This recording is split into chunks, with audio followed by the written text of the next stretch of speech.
نحمده ونصلي على رسوله الكريم اما بعد فاعوذ بالله من الشيطان الرجيم بسم الله الرحمن الرحيم رب اشرح لي صدري ويسر لي امري واحلل عقدة من لساني يفقهوا قولي رب زدنا علما وارزقنا فهما آمین یا رب العالمین۔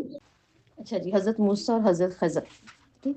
حضرت خضر کی حضرت موسیٰ علیہ السلام کے ساتھ جو شرط بندی تھی 3 جگہوں پر، وہ کیا تھی؟ صبر کرنا ہے، ٹھیک ہے؟ اور ہر دفعہ حضرت موسیٰ نے کیا کیا؟ اپنی شرط کو توڑ دیا، ٹھیک ہے؟ صبر کا مظاہرہ نہیں ہو سکا تھا، تو اب پھر کیا کہ اپنے آپ کو تھوڑا آسانی سے مشکل میں بھی ڈالا۔ اب آیت نمبر 72 میں تھا، اس نے کہا کیا میں نے نہیں کہا تھا کہ تم میرے ساتھ صبر نہیں کر سکتے، تم اس کی استطاعت نہیں رکھتے، ٹھیک ہے؟ یعنی میری ان مسلطوں کو نہیں جانتے جو اللہ نے مجھے کہی ہیں۔ اور موسیٰ نے کہا جو میں بھول گیا اس پر تو میری پکڑ نہ کریں، ہاں میں نے وعدہ کیا تھا لیکن میں بھول گیا تو اس پر میری پکڑ نہ کریں، مجھے مشکل میں نہ پھنسائیں۔ اب مجھے مشکل میں نہ پھنسائیں کیا مطلب؟ یعنی مجھے میری اب اس مشکل سے نکالیں، میری بات کو ایکسیپٹ کریں اور مجھے اپنے ساتھ لے کے چلیں۔ پھر دونوں چل پڑے، وہ ایک لڑکے سے ملے اور اس لڑکے کو کیا کیا؟ قتل کر دیا۔ موسیٰ علیہ السلام سے پھر خاموش نہیں ہوا، کیا کہا؟ جیتا شیئن نکرا، آپ نے تو بہت ہی غلط کیا، یہ آپ کو نہیں کرنا چاہیے تھا، ایک معصوم بچے کو قتل کر دیا جس کا جرم ہی نہیں تھا۔ تو ان کی نظر میں کیا تھا کہ جرم ان کا؟ پھر اس نے کہا کیا میں نے آپ سے نہیں کہا تھا کہ آپ میرے ساتھ صبر نہیں کر سکیں گے؟ دوسرے ٹائم پر پھر کیا بات ہوئی ہے؟ صبر نہیں کر سکیں گے، ٹھیک؟ اب پہلی بار سیدنا موسیٰ کا اعتراض، ٹھیک ہے، وہ ختم ہو گیا، پہلا انہوں نے اعتراض کیا، دوسری دفعہ سیدنا موسیٰ نے کیا کیا ہے؟ صبر نہیں کیا ہے۔ تیسری دفعہ سیدنا موسیٰ نے اب ان کو کیا دینا ہے؟ مشورہ، جبکہ بات ہوئی تھی صبر سے اور خاموشی سے علم سیکھنا ہے۔ موسیٰ نے کہا اس کے بعد اگر میں آپ سے کسی چیز کے بارے میں پوچھوں تو آپ مجھے ساتھ نہ رکھیں۔ آپ صلی اللہ علیہ وسلم نے اس آیت کو پڑھ کر کہا کاش موسیٰ صلی اللہ علیہ وسلم یہ بات نہ کرتے تو ہم پر بہت سی چیزیں اور مسلطیں کھلتی، ارے آگے تک اور چلتے، معاملہ تو چل ہی رہا تھا، بہت سی مسلطیں چلتی۔ اب یہاں پر انہوں نے خود موسیٰ صلی اللہ علیہ وسلم نے کیا کہہ دیا کہ میں ساتھ نہیں چلوں گا اگر دوبارہ۔ ہاں، اگر میں دوبارہ پوچھتا ہوں مجھے ساتھ نہ لے کے جائیے گا، ورنہ وہ کہاں تک اللہ تعالیٰ بہت سی مسلطیں دکھاتے ہیں، بہت سے معاملے غیب کے جو اللہ نے اس وقت کروانے تھے اللہ تعالیٰ سامنے لے کر آتے۔ اب انہوں نے خود ہی شرط باندھ لی، کیا کہ میں آپ کی صحبت سے محروم اگر میں نے دوبارہ بات کی، خود ہی بات کر کے خود ہی اعتراض بنا دیا۔ سیدنا ابن عباس کہتے ہیں کہ آپ صلی اللہ علیہ وسلم جب دعا فرماتے تو پہلے اپنے آپ سے ابتدا کرتے، جب بھی دعا کرتے، اس آیت کے بعد آپ صلی اللہ علیہ وسلم نے کیا کہا؟ جب بھی دعا کرتے پہلے اپنے لیے کرتے، اللہ کی رحمت ہو ہم پر اور موسیٰ پر۔ آپ صلی اللہ علیہ وسلم کیا کہا کرتے تھے؟ اللہ کی رحمت ہو ہم پر اور موسیٰ پر۔ اگر وہ صبر کر لیتے تو صاحب خضر سے بہت سے عجائب اور دیکھ لیتے، لیکن انہوں نے خود ہی کہہ دیا۔ موسیٰ نے کیا کہا؟ اس کے بعد میں آپ سے پوچھوں تو مجھے ساتھ ہی نہ رکھیے گا، اور انہوں نے بھی ایسا کیا ہے نا، انہوں نے بھی ان کے 3 واقعے، اب اگلے نیکسٹ سٹیپ پر جب انہوں نے صبر نہیں کیا انہوں نے وہیں بات ختم کی۔ فانطلقا حتی اذا اتیا اہل قریہ، اب کیا ہوا یہاں پر؟ چانچہ وہ دونوں چل پڑے، وہ دونوں ایک بستی والوں کے پاس آئے، انہوں نے اس کے باشندوں سے کھانا طلب کیا۔ یہ انہوں نے بستی والوں سے کھانا طلب کیوں کیا؟ کیا وجہ تھی؟ بستی والوں سے کھانا طلب کرنے کی وجہ یہ تھی پہلے ریسٹورینٹ نہیں ہوتے تھے، پہلے ایسا کچھ بھی نہیں تھا کہ انسان کہیں بھی بیٹھے، سڑک بھی بیٹھا ہوا ہے نا، مجھے 6 گھنٹے لگیں گے، اس نے وہیں پہ ہی فوڈ پانڈا کو فون کر لینا۔ ہر طرح کی ہمارے پاس آسائشیں آج، اس وقت ایسا نہیں ہوتا تھا، ہوتا یہ تھا کہ جہاں جو پڑاؤ کرے گا یہ اس اہل محلہ، اس گاؤں پہ اوپر اس کی ضیافت ہے کہ وہ کریں گے۔ اب اللہ تعالیٰ کہہ رہے ہیں، اور اس کی ایک اور ہمیں ایک بات ملتی ہے صحابہ کرام سے بھی، وہ صحابی جو کہتے ہیں کہ مجھے کھانا کھلا دو، سب نے انکار کر دیا، کچھ بھی نہیں دینا، کھانا بھی نہیں کھلانا۔ پھر انہی کے بادشاہ کو بچھو نے کاٹا، پھر وہ آخر میں ان کے پاس آئے اور کہا کہ کوئی وہ آتا ہے کیا کہتے ہیں اس کو، منتر، یعنی انہوں نے اپنی زبان میں کہا، تو یہ کہتے ہیں ہاں مجھے آتا ہے منتر، کہہ رہے ہیں جلدی سے آؤ ہمارے بادشاہ کے پاس، اور یہ کہتے ہیں کہ میں نے 3 دن فاتحہ کا دم کرتا رہا اور یہ ٹھیک ہو گئے، اور پھر میں نے کہا کہ پہلے تو تم نے مجھے منع کیا تھا نا، اب مجھے تو کھانا بھی کھایا 3 دن ٹکا کے، اور واپسی پہ انہوں نے کافی زیادہ ان کو بھیڑ بکریاں بھی ساتھ میں دے دی، ٹھیک ہے؟ تو اس طرح سے ہم کہہ سکتے ہیں۔ اور دوسرا یہ بھی پتہ چلتا ہے کہ انہوں نے وہاں کھانا طلب کیا ہے، لیکن یہ تو رسول ہے نا، پھر وہی بات آ گئی ہے، کون سی؟ رسول بھی کھانا کھاتے ہیں، کوئی حاجت ہوتی ہے۔ رسول کھانا کھاتے ہیں، اللہ کا ہر بندہ جو شریعت کو لے کے چل رہا ہے اس کو معلوم ہے کہ میرے جسم پہ سب سے زیادہ حق ہے میرا، کہ یہ اللہ کی امانت ہے، ورنہ یہ رسول تھے یہ بھی 40 دن 50 دن نہ کھانا کھاتے، سال نہ کھانا کھاتے، 20 سال نہ کھانا کھاتے، روزہ بنا لیتے، ہے نا، روزہ بنا لیتے۔ پہلی شریعت میں بھی آپ دیکھیں چپ کا روزہ ہے، بھوک کا روزہ کوئی نہیں ہے نا، یہ روزہ نہیں ہے 40 سال والا، 2 سال والا، 3 سال والا، 3 دن کا، اگر ہے بھی تو کون سا ہے؟ چپ کا، ہاں دوسرا نہیں ہے، چپ کا ہے۔ تو یہ کھانا نہ کھا کے اپنے آپ کو ولی ثابت کرنا یہ ہماری شریعت کا حصہ نہیں ہے۔ اور اگر ہم نے کسی کی کرامت کو بہت حیرت سے دیکھا کہ یہ کیا، تو انہوں نے اتنی دیر کھانا نہیں کھایا، یہ نہیں کھائی، یہ زندہ رہے، اس میں یہ کوئی بہترین چیز ہے، تو پھر آپ سوچیں یہ کوئی اور ہی چیز ہے، بہترین سے ہٹ کے کوئی اور چیز ہوگی. یہاں پہ رسول بھی کیا کر رہے ہیں، انہوں نے جا کے ان لوگوں سے کیا طلب کیا، سب سے پہلے کھانا طلب کیا ہے کہ تو انہوں نے انکار کر دیا. اب اس آیت سے کیا معلوم ہو رہا ہے، یقیناً وہ بستی والے ظالم تھے، یہ ظالم لوگ تھے، انہوں نے کھانے سے ہی انکار کر دیا. اور کس چیز کا انکار کیا، مہمان نوازی. کوئی کسی قسم کی سہولت نہیں، کوئی عزت نہیں، مہمان نوازی. ایسے لوگ تھے وہ، سخت دل اور برے. پھر ان دونوں نے اس بستی میں ایک دیوار پائی جو چاہتی تھی کہ گر جائے. جدار جدار، ٹھیک ہے جی. یرید، یرید کس کے لیے آتا ہے، رود، را واو دال. رود کیا ہوتا ہے، ارادہ رکھنا. اب ایک تو یہ کہ ہم سوچیں گے وہ کیوں چاہتی تھی، تو جیسے میں نے کہا ہر چیز کیا ہے، ایک وجود رکھتی ہے اللہ کے گھر میں.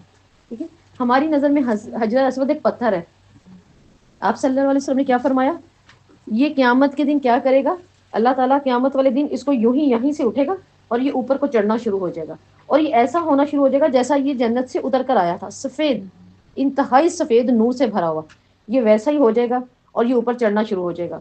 اور قیامت والے دن اس کی 2 آنکھیں اور 2 ہونٹ بھی ہوں گے. ٹھیک ہے، اور یہ اپنے ہر استلام کرنے والے کے لیے سفارش بھی کرے گا.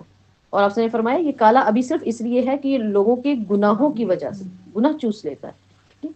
دیکھیں وہاں اس کی بھی چیز سمجھ آئی، اس تنے کی بھی، جو میں نے آپ کو حدیث بتائی تھی، تنا بھی رویا. اس کے بعد آپ صلی اللہ علیہ وسلم، ایک صحابی کہتے ہیں کہ آپ صلی اللہ علیہ وسلم اپنے رفع حاجت کے لیے بیٹھے، ہم سے ہٹے، الگ ہوئے، تھوڑا دور گئے. ایک میدان میں ہم جا کے سفر کر رہے تھے. جیسے ہی آپ صلی اللہ علیہ وسلم ہم سے دور ہوئے، ہم نے خود دیکھا ایک درخت اپنی جڑ سے اکھڑا ہے، ایک ادھر سے اپنی جڑ سے اکھڑا ہے، اور دونوں آئے ہیں اور دونوں نے آ کر آپ صلی اللہ علیہ وسلم کے سامنے کھڑے ہو گئے. آڑ بنا دی نا. اور آڑ جب بنا دی، آپ صلی اللہ علیہ وسلم جو ہے وہ جو فری ہو گئے اپنی قضاء حاجت سے، تو یہ کیا ہوا، یہ جا کے اپنی جگہ پہ دوبارہ نصب ہو گیا. یہ بھی ایک معجزہ تھا. ٹھیک ہے، اور کیا، یہ بھی تو معجزہ تھا کہ آپ صلی اللہ علیہ وسلم نے کیا کیا کہ کنکریوں کو اٹھایا، وہ پتھر تھے، اور صحابہ سب کو اکٹھا کر کے اپنے لے کے ہتھیلی پر سب کو سنائی. اور انہوں نے ان کی کنکریوں کی کیا سنی تھی، تسبیح. جو وہ تسبیح تھی، جو باتیں ہوئیں وہ تسبیح ہوئیں.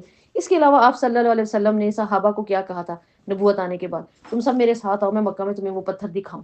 اور آپ صلی اللہ علیہ وسلم لے کر گئے. آپ صلی اللہ علیہ وسلم کہتے ہیں دیکھو یہ وہ پتھر ہے جو مجھے نبوت سے پہلے میں جب بھی گزرتا تھا مجھے آواز لگا کے کہتا تھا محمد صلی اللہ علیہ وسلم یعنی صلاۃ السلام، آپ پر سلامتی ہو. یہ مجھے سلام کہا کرتا تھا. وہ بھی تو بولا وہ پتھر تھا. ٹھیک ہے، تو اللہ تعالیٰ کی ہر چیز دیکھیں وجود رکھتی ہے. ہماری نظر میں ہر چیز ہماری نظر میں بے جان ہے، کوئی بھی ہو بے جان ہے، لیکن وہ اللہ کے لیے کیا ہے، وہ ڈر رکھتی ہے، وہ ایک وجود رکھتی ہے. اب جب کوئی مرتا ہے، اب زمین ہمیں بے جان لگ رہی ہے، لیکن جب کوئی نیک انسان مرتا ہے تو حدیث کے الفاظ ہے زمین روتی ہے. کہ مطلب وہ میرے پر جو سجدے ہو رہے تھے نا جس انسان کے، وہ نہیں رہا، وہ روتی ہے.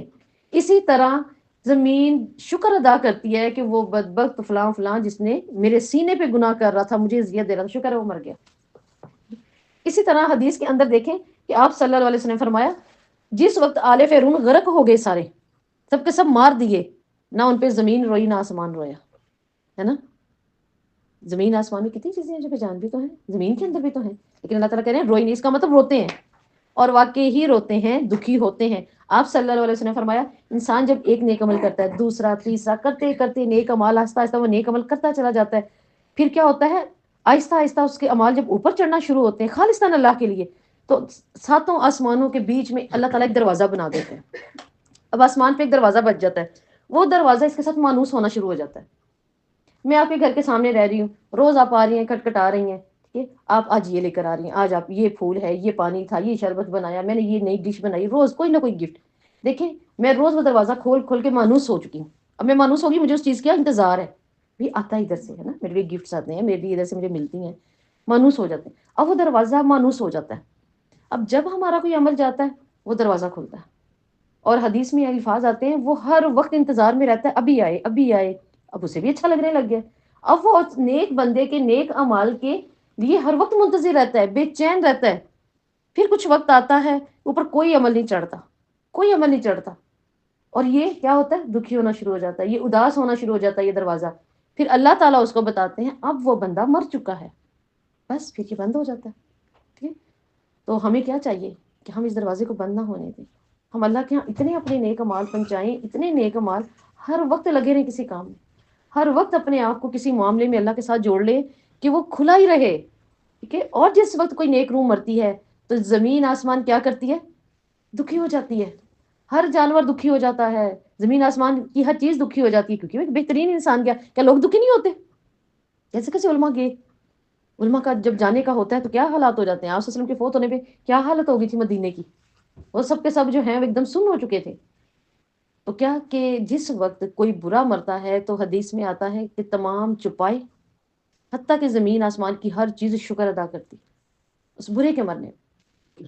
تو اللہ تعالیٰ وہاں کہتے ہیں کہ جب فرعون والے غرق ہوئے، نہ زمین نہ آسمان، نہ روئے نہ دکھی ہوئے، تو ہر چیز ارادہ رکھتی ہے، ہر چیز کو، میں نے کل آپ سے ایک بات کہی تھی، ہر چیز کا مقام پہچانے، ہے نا، ہر چیز کا مقام پہچانے اور ہر چیز کی عزت بھی پہچانے، وہ کیا ہے، وہی تو ہم یہاں سے دیکھ رہے ہیں نا۔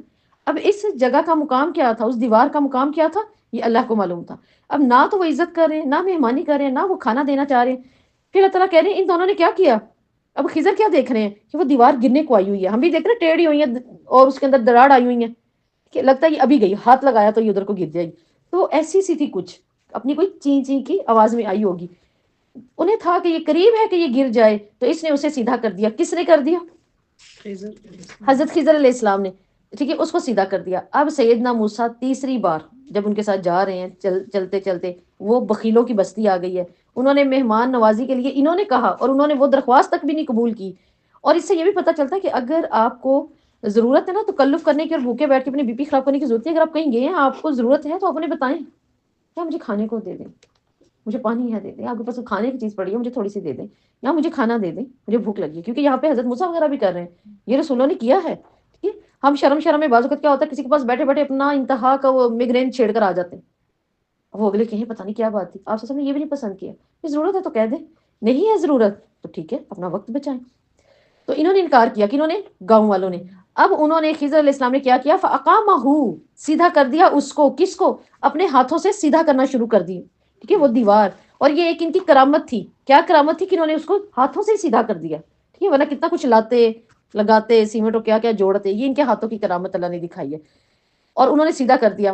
موسیٰ علیہ السلام سے اب کیا ہوا یہاں پر، پھر نہیں رہا گیا، کالا، اب انہوں نے کیا کہا، تبھی تو اللہ کے رسول بار بار کہہ رہے ہیں اللہ رحم کرے ہم پر، موسیٰ پہ صبر ہی کر لیتے، ٹھیک ہے۔ اب کیا ہوا کہ بول پڑے، کیا بولے، لو شئت لاتخذت علیہ اجرا، اگر آپ چاہتے تو کچھ اجرت تو لے لے، اب کر تو صحیح دی، ٹھیک ہے میں نے برداشت کر لیا، مطلب برداشت کر رہے ہوں گے نا، یہ بھی صحیح کر دی، اب صحیح کر کے بات بھی نہیں کی، اب برداشت ہوا، کہ اس پہ اجرت تو لیتے، ان کے گاؤں کی تھی، ان کی سوسائٹی کی، ان کی جگہ کا آپ نے کام کیا، ان کے لیے آپ نے سارا معاملہ کر دیا، تو آپ کیا کرتے، نہ لے کھانا، جو مفتے میں لینا تھا وہ نہیں دے رہے، اب تو کوئی ہمت دکھائی ہے، ان سے کہیں دیں اجرت، اور اجرت آپ کو پتہ پہلے یہی ہوتی تھی کہ کھانے کی چیز یا کچھ اس طرح، آپ نے دیوار سیدھی کرنے پر بھی اجرت نہیں لی، طلب کریں آپ ان سے۔ حضرت خضر کے طرز عمل میں اب کیا ہوا، اب حضرت خضر نے کیا کیا، اصل میں وہ یہ اس لیے بات بھی کر رہے تھے اللہ کے رسول، اس کے پیچھے وجہ بھی یہ تھی کہ دیکھیں مہمان نوازی کا ہر شریعت میں بہترین حق رہا ہے، ہر شریعت میں رہا ہے، کیسے؟ حضرت ابراہیم علیہ السلام کیا آتا ہے، بہترین مہمان نواز تھے، وہ ان کی شریعت بتاتی ہے، ہمیں احادیث بتاتی ہیں حضرت ابراہیم علیہ السلام بہترین مہمان نواز تھے۔ پھر اسی طرح کیا ہے، ابو شریحہ عددی رضی اللہ عدوی سے ہے کہ وہ فرماتے ہیں میرے کانوں نے سنا اور میری آنکھوں نے خود دیکھا کہ جس وقت آپ صلی اللہ علیہ وسلم نے فرمایا جو آدمی اللہ پر اور آخرت پر ایمان رکھتا ہے اسے چاہیے کہ اپنے مہمان کی عزت کرے، ٹھیک، اللہ پر اور آخرت پر، یعنی اگر جو مہمان کی عزت نہیں کرے گا تو اس نے دو چیزوں کا انکار کیا، کہ نہ چاہتے ہوئے بھی کر لینی چاہیے، جیسے تو وہ کیا کرے گا، تواضع اختیار کرے گا۔ صحابہ کرام نے عرض کیا اللہ کے رسول مہمان کی خاطر تواضع کیا ہے، جو آپ کہہ رہے ہیں اس کی خاطر تواضع کرے تو وہ کیا ہے، آپ نے فرمایا ایک دن اور ایک رات تو اس کی خوب خدمت کرے، ایک دن یہ ہے وہ خاطر تواضع جو اللہ کے رسول کہہ رہے ہیں، اس کی خاطر تواضع کرنی ہے، ایک دن اور ایک رات تو اس کی خوب خدمت کرے، اور 3 دن تک اس کی مہمان نوازی کرے، اس کے بعد وہ اس پر صدقہ ہے۔ اور آپ نے فرمایا جو آدمی اللہ اور آخرت کے دن پر ایمان رکھتا ہو اسے چاہیے کہ وہ خیر کی بات کرے ورنہ خاموش رہے۔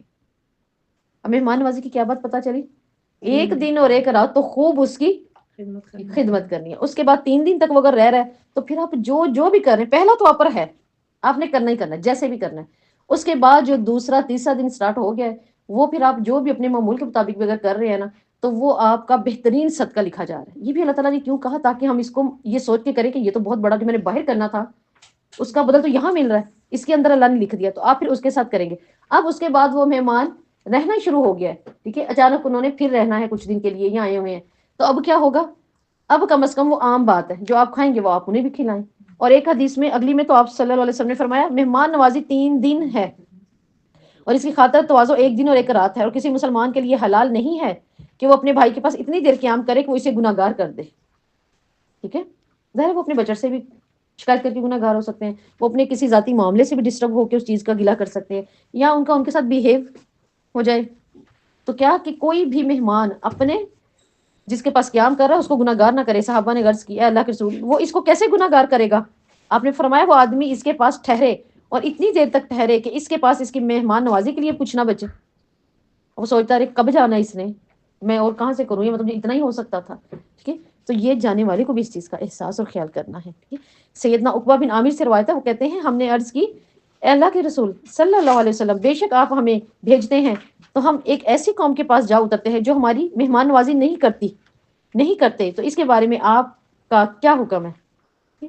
تو آپ صلی اللہ علیہ وسلم نے فرمایا اگر تم کسی ایسی قوم کے پاس اترو تو اگر وہ تمہاری اس طرح خدمت کریں جس طرح کے ایک مہمان کی ضیافت کی جاتی ہے تو تم اسے قبول کر لو۔ اگر کوئی عزت دے رہا ہے، کوئی بلا رہا ہے تو اس کو قبول کر لیں۔ اگر وہ اس طرح نہ کریں تو پھر ان سے ضیافت کا اس قدر حق سامان لے لو جتنا اس ایک مہمان کا حق ہوتا ہے۔ ٹھیک ہے؟ یعنی پھر اس کے بدلے میں آپ کوئی اور چیز لے لیں، جو کہ ادھر ابھی یہ ہمارے معاملہ نہیں ہو پاتا۔ قال ھذا فراق بینی و بینک، اس نے کہا یہ میرے اور آپ کے درمیان جدائی ہے۔ کیوں کہا؟ دوبارہ جو انہوں نے سوال کیا، شرط پوری ہو گئی، اور یہ شرط پوری نہ ہوتی کیوں نہ ہوتی؟ اگر موسیٰ صلی اللہ علیہ وسلم خود نہ شرط باندھتے۔ انہوں نے پیچھے کیا کہا ہے؟ کہ آپ سوال کیا تو بس بیٹا ہاں، تیسری دفعہ کیا کہا اگر میں پوچھوں تو آپ مجھے محروم کر دیں، یہ جو میں علم سیکھ رہا ہوں مجھے واپس بھیج دیں۔ ٹھیک ہے، اب انہوں نے جب کہہ دیا تو بس ٹھیک ہے، پوری ہو گئی بات، بول پڑے، نہیں صبر ہوا۔ اب کیا ہوا؟ کہتے ہیں آپ کے اور میرے درمیان ھذا، اب آئی وہ بات کیا؟ بینی و بینک فراق، اب وہ جدائی آ گئی میرے اور آپ کے درمیان۔ سیدنا موسیٰ کو کیا کیا اصل میں انہوں نے؟ یہ جو کہا نا اب میری اور آپ کی جدائی ہے، کیا چیز بتانا انہوں نے متوجہ کی کہ وہ شرط پوری ہو گئی ہے آپ کی، یہی شرط تھی، ٹھیک ہے، جس کا آپ نے وعدہ کیا۔ اور انہوں نے بھی تو خاموشی اختیار کی نا، انہوں نے بھی خاموشی اختیار کی، ورنہ کہتے کہ نہیں آپ اس طرح نہ کہیں ابھی، انہوں نے بھی خاموشی اختیار کی۔ تو استاد کو بھی آزمانا چاہیے، خاموش نہیں، تھوڑا صبر کرنا چاہیے، ہے نا۔ اس پر سیدنا خضر نے معذرت کر لی۔ کیوں معذرت کر لی؟ کیونکہ آپ کی بات پوری ہو چکی ہے، لہٰذا اب نہیں۔ تو ہمیں یہاں سے ایک اور بات معلوم ہو رہی ہے، اگر استاد کہیں آپ کی اس بات کو ختم کر دے جو آپ نے ہی کمٹمنٹ رکھی ہوئی تھی، اس بات کو ختم کر دیا گیا تو پھر اس کے آگے اختلاف رائے نہیں نکالنی۔ اب یہ بھی خاموش ہوئے کیونکہ انہوں نے کیا کہا؟ انہوں نے کہا، حضرت خضر نے کہا معذرت، ٹھیک ہے، میں نے قبول کر لی ہوئی ہے آپ نے بہت پہلے جو مجھے کہا، تو لہٰذا وقت ایسا ہے اب میں آپ کو بتاؤں گا وہ معاملات کیا تھے جن پر آپ صبر ہی نہیں کر سکے۔ اور یہ بات میں پہلے کہہ کے چلا تھا، اما سفینہ تو فکانت مساکینہ، رہی کشتی تو وہ چند مسکینوں کی تھی جو آپ سے صبر نہیں ہوا۔ اب وہ کشتی چند مسکینوں کی تھی، وہاں کا ایک بادشاہ تھا، ٹھیک ہے، اس جگہ کا ایک رول تھا، جو بادشاہ تھا وہ رول کے مطابق کیا کرتا ہوتا تھا؟ اونچے پہاڑ پہ کھڑا ہو کے روزانہ چیک کرتا تھا، لوگ ظاہر اپنا کاروبار تو کر رہے ہیں نا، مسافروں کو ادھر لے کے جا رہے ہیں آ رہے ہیں، اب اس کا کام ہوتا تھا کہ وہ اونچے پہاڑ پہ کھڑا ہو جاتا تھا اور دیکھا کرتا تھا جو کشتی بالکل صحیح سلامت ہے نا، خوبصورت ہے، اس کو وہ ہتھیا لیتا تھا، وہ چاہے روئیں چاہے بھوکے مرے کوئی کچھ بھی ہو۔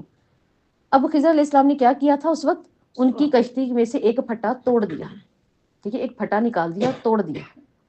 اب کیوں توڑا؟ جب اس بادشاہ نے کھڑے ہو کے سب کی کشتیوں پہ نظر ڈالی، اس کی کشتی کو کچھ نہیں سمجھا، مطلب میں اس کو کیوں لوں؟ اب خضر علیہ السلام نے اس لیے پھٹا توڑ دیا کہ وہ غضب نہیں کرے گا۔ کیسے نہیں کرے گا؟ اگر کشتی سلامت ہوتی تو وہ چلی جاتی اور وہ ساری کی ساری گئی، اور یہ لوگ ان کا جو سورس آف انکم تھا وہ زیرو پہ آ گیا، کہاں سے لے نئی کشتی؟ پھٹا تو لگ جائے گا، پھٹا تو لگ جائے گا نا۔ تو کہتے ہیں میں نے اس کو عیبدار کر دیا، اس نے نہیں لی، واپس آ جائیں گے، اس کی نظر سے بچے رہیں گے، اپنی زندگی گزارتے رہیں گے، پھٹا ہی لگانا ہے لگا لیں گے۔ دوسرا کیا تھا جو آپ صبر نہیں کر سکے؟ کہ لڑکا جس کو میں نے قتل کیا، ٹھیک ہے، اب اس لڑکے کو ابن عباس رضی اللہ کی تفسیر کے مطابق یہ کہتے ہیں کہ آپ صلی اللہ علیہ وسلم نے فرمایا یہ لڑکا جسے خضر نے قتل کیا تھا یہ روز ازل سے ہی کافر پیدا ہوا تھا، اب کسی کو تو نہیں نا معلوم تھا، یہ اللہ ہی کو معلوم تھا، یا آپ صلی اللہ علیہ وسلم کو وہی سے بتا دیا گیا کہ وہ جب پیدا ہوا مومنوں کے گھر تھا تو مومنوں کے گھر، لیکن روز ازل سے کافر تھا، اسے کچھ کرنا تھا بڑا کافرانہ کام زندگی کا جا کر، حضرت خضر نے اللہ کے حکم سے اس کو کیا کیا؟ قتل کر دیا، ٹھیک ہے، جبکہ دیکھیں واجب القتل وہ نہیں تھا، لیکن اس کا مستقبل خطرناک تھا، اور کیا تھا کہ اس کے اندر وہ برائیاں ایسی بیج تھے جو اس کے والدین کو اس کو برائی پر اور مجبور کر کے کافرانہ موت پر لے جاتے۔ اللہ تعالیٰ نے حکم دیا، انہوں نے قتل کر دیا۔ اب تھی تو یہ چیزیں کیا تھیں؟ دیکھنے میں تو بالکل ہی خلاف شریعت لگ رہی تھیں، لیکن اللہ کا حکم تھا پیچھے۔ تیسرا کیا تھا؟ تو ہم نے چاہا کہ ان دونوں کا رب ان دونوں کو اس سے بہترین پاکیزہ اولاد دے دے. ٹھیک ہے، پاکیزہ اولاد یعنی دینی اور اخلاقی لحاظ سے بہترین اولاد ان کو مل جائے. تو ان دو آیات میں کیا تھا کہ اللہ تعالیٰ اپنے بندوں کی ہر جگہ سے مدد کرتا ہے.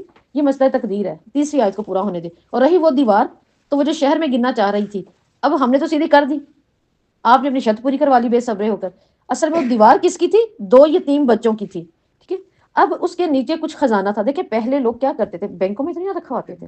پہلے لوگ کیا کرتے تھے، خزانے کو زمین کھود دیتے تھے، انہیں رکھ دیتے تھے. ہم چھوٹے ہوتے اسٹوریاں پڑھتے تھے، بکس جو لے کر آتے تھے پڑھنے کے لیے، دیگ بنی ہوئی ہے، اس کے اوپر ناگ بھی بیٹھا ہوا ہے نا، ہم دیکھا کرتے تھے. حالانکہ ایسا تھوڑی کوئی ناگ بٹھا دیتا ہوگا. مقصد کہ وہ اتنا پرانا ہو گیا ہے خزانہ پڑے پڑے تو وہاں کے سامنے بیٹھ جاتے ہیں، اس طرح ہوتا ہوگا. ورنہ ایسا نہیں ہے کہ جہاں کوئی بڑا پہلے سانپ مارو پھر خزانہ نکلے گا، ایسا بھی نہیں تھا. لیکن لوگ پہلے چھپاتے تھے، ان کے پاس یہی ہوتا تھا ایک معاملہ چھپانے کے لیے نا، گھروں کے اندر جنہوں نے بیسمنٹس بنائی ہوتی تھی یا زمین کے نیچے چھپا دینا. تو انہوں نے کیا تھا، ان کے والد نے فوت ہونے سے پہلے، بچے بہت چھوٹے ہوں گے، بہت چھوٹے ہوں گے، تو ان کے والد نے کیا کیا کہ اس دیوار کے، وہ گھر ہوگا ان کا، تو وہاں پر دبا دیا تھا سونا، تاکہ کل کو جب یہ بڑے ہوں گے یہ نکال لیں گے. لیکن اب وہ گھر کی حالت باپ سر پہ نہیں ہے، وہ تو ٹوٹا پھوٹا گھر ہے، برے حالات ہوئے ہیں. اب وہ جگہ بھی گرنے کو آ گئی ہے جس کے نیچے وہ خزانہ چھپا ہوا تھا. جو لوگ کھانا نہیں دے رہے، ضیافت نہیں کر رہے، ٹھیک ہے، عزت نہیں کر رہے، رہنے کی جگہ نہیں دے رہے، وہ سونا چھوڑ دیتے؟ وہ بچوں پہ ترس کھاتے؟ وہ بچوں کو کچھ سمجھتے؟ نہ سمجھتے.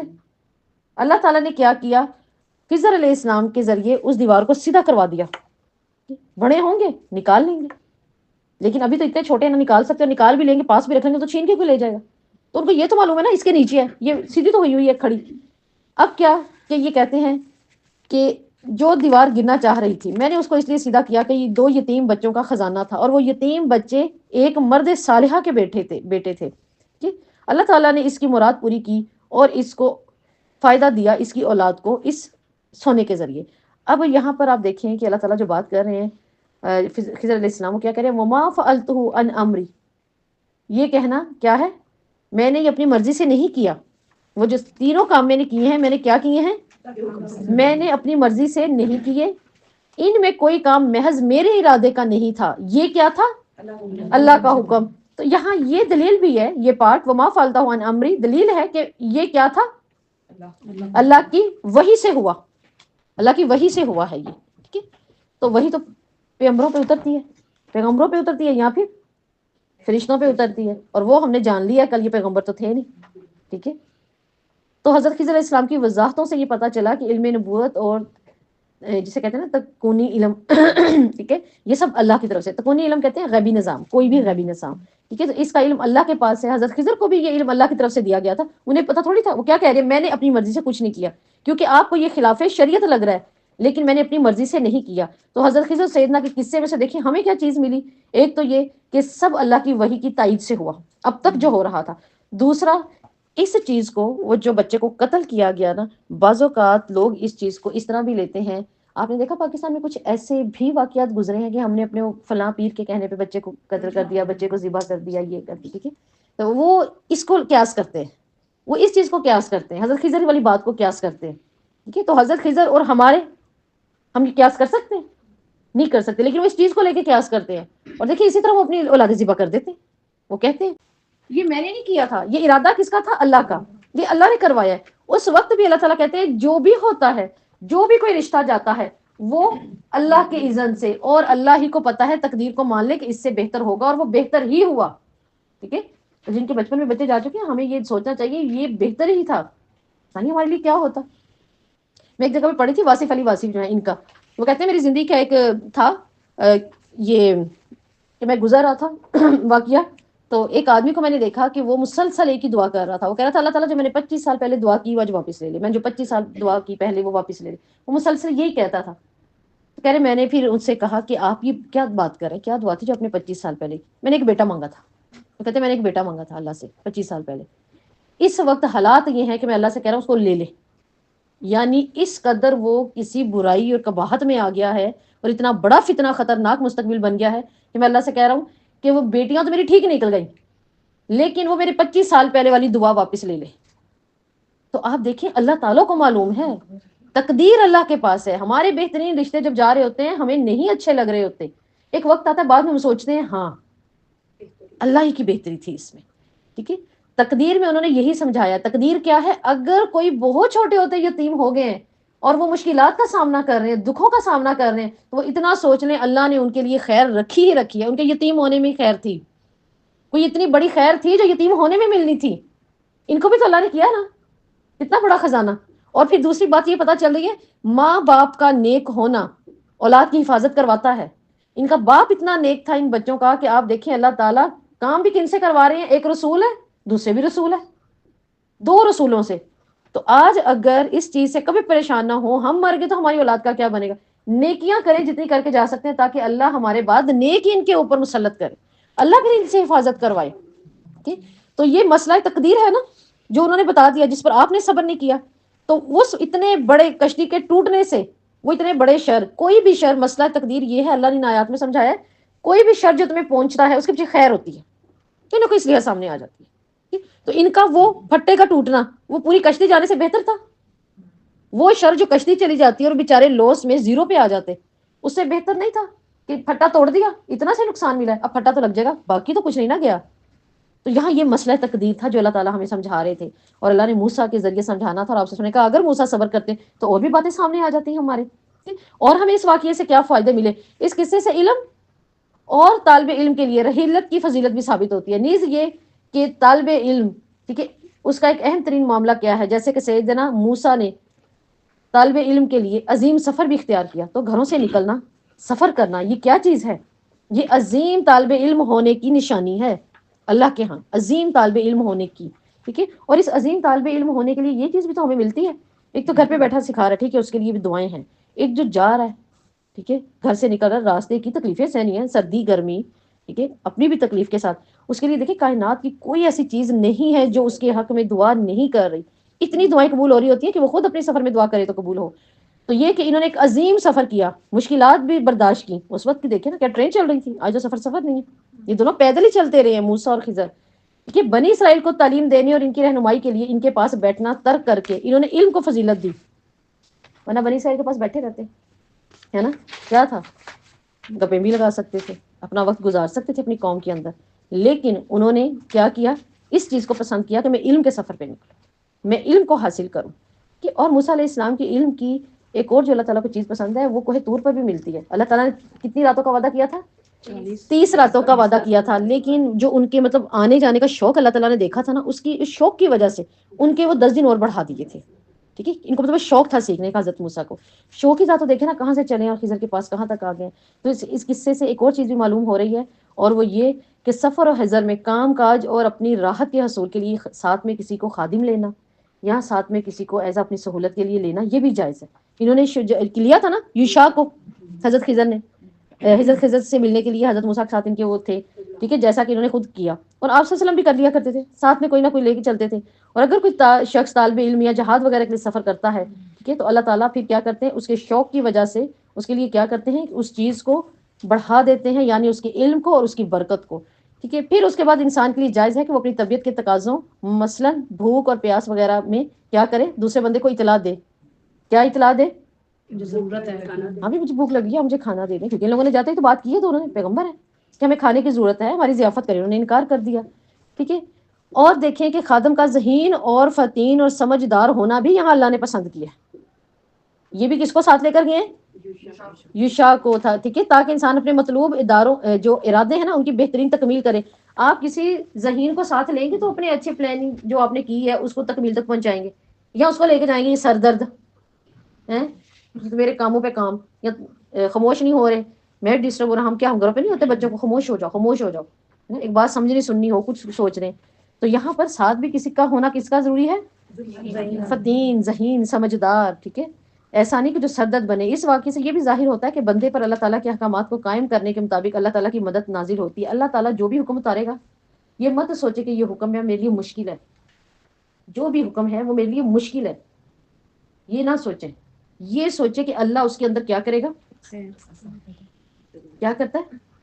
بہترین مدد کرتا ہے، اللہ ہی نکالتا ہے. ٹھیک ہے، اب جیسے خاتون جو ہے وہ کافی پریشان ہے، وہ کہہ رہی ہے کہ ہماری نا نکل رہی ہے زکوٰۃ بہت زیادہ، اب وہ دینا مشکل ہو رہی ہے. تو مجھے یہی آیات یاد آ رہی تھی، میں ان سے کہتی آپ بس اللہ پہ چھوڑ دیں، کیونکہ یہ فرض ہے. اللہ جو حکم اتارتا ہے نا، اللہ اس کی مدد بھی خود اتارتا ہے.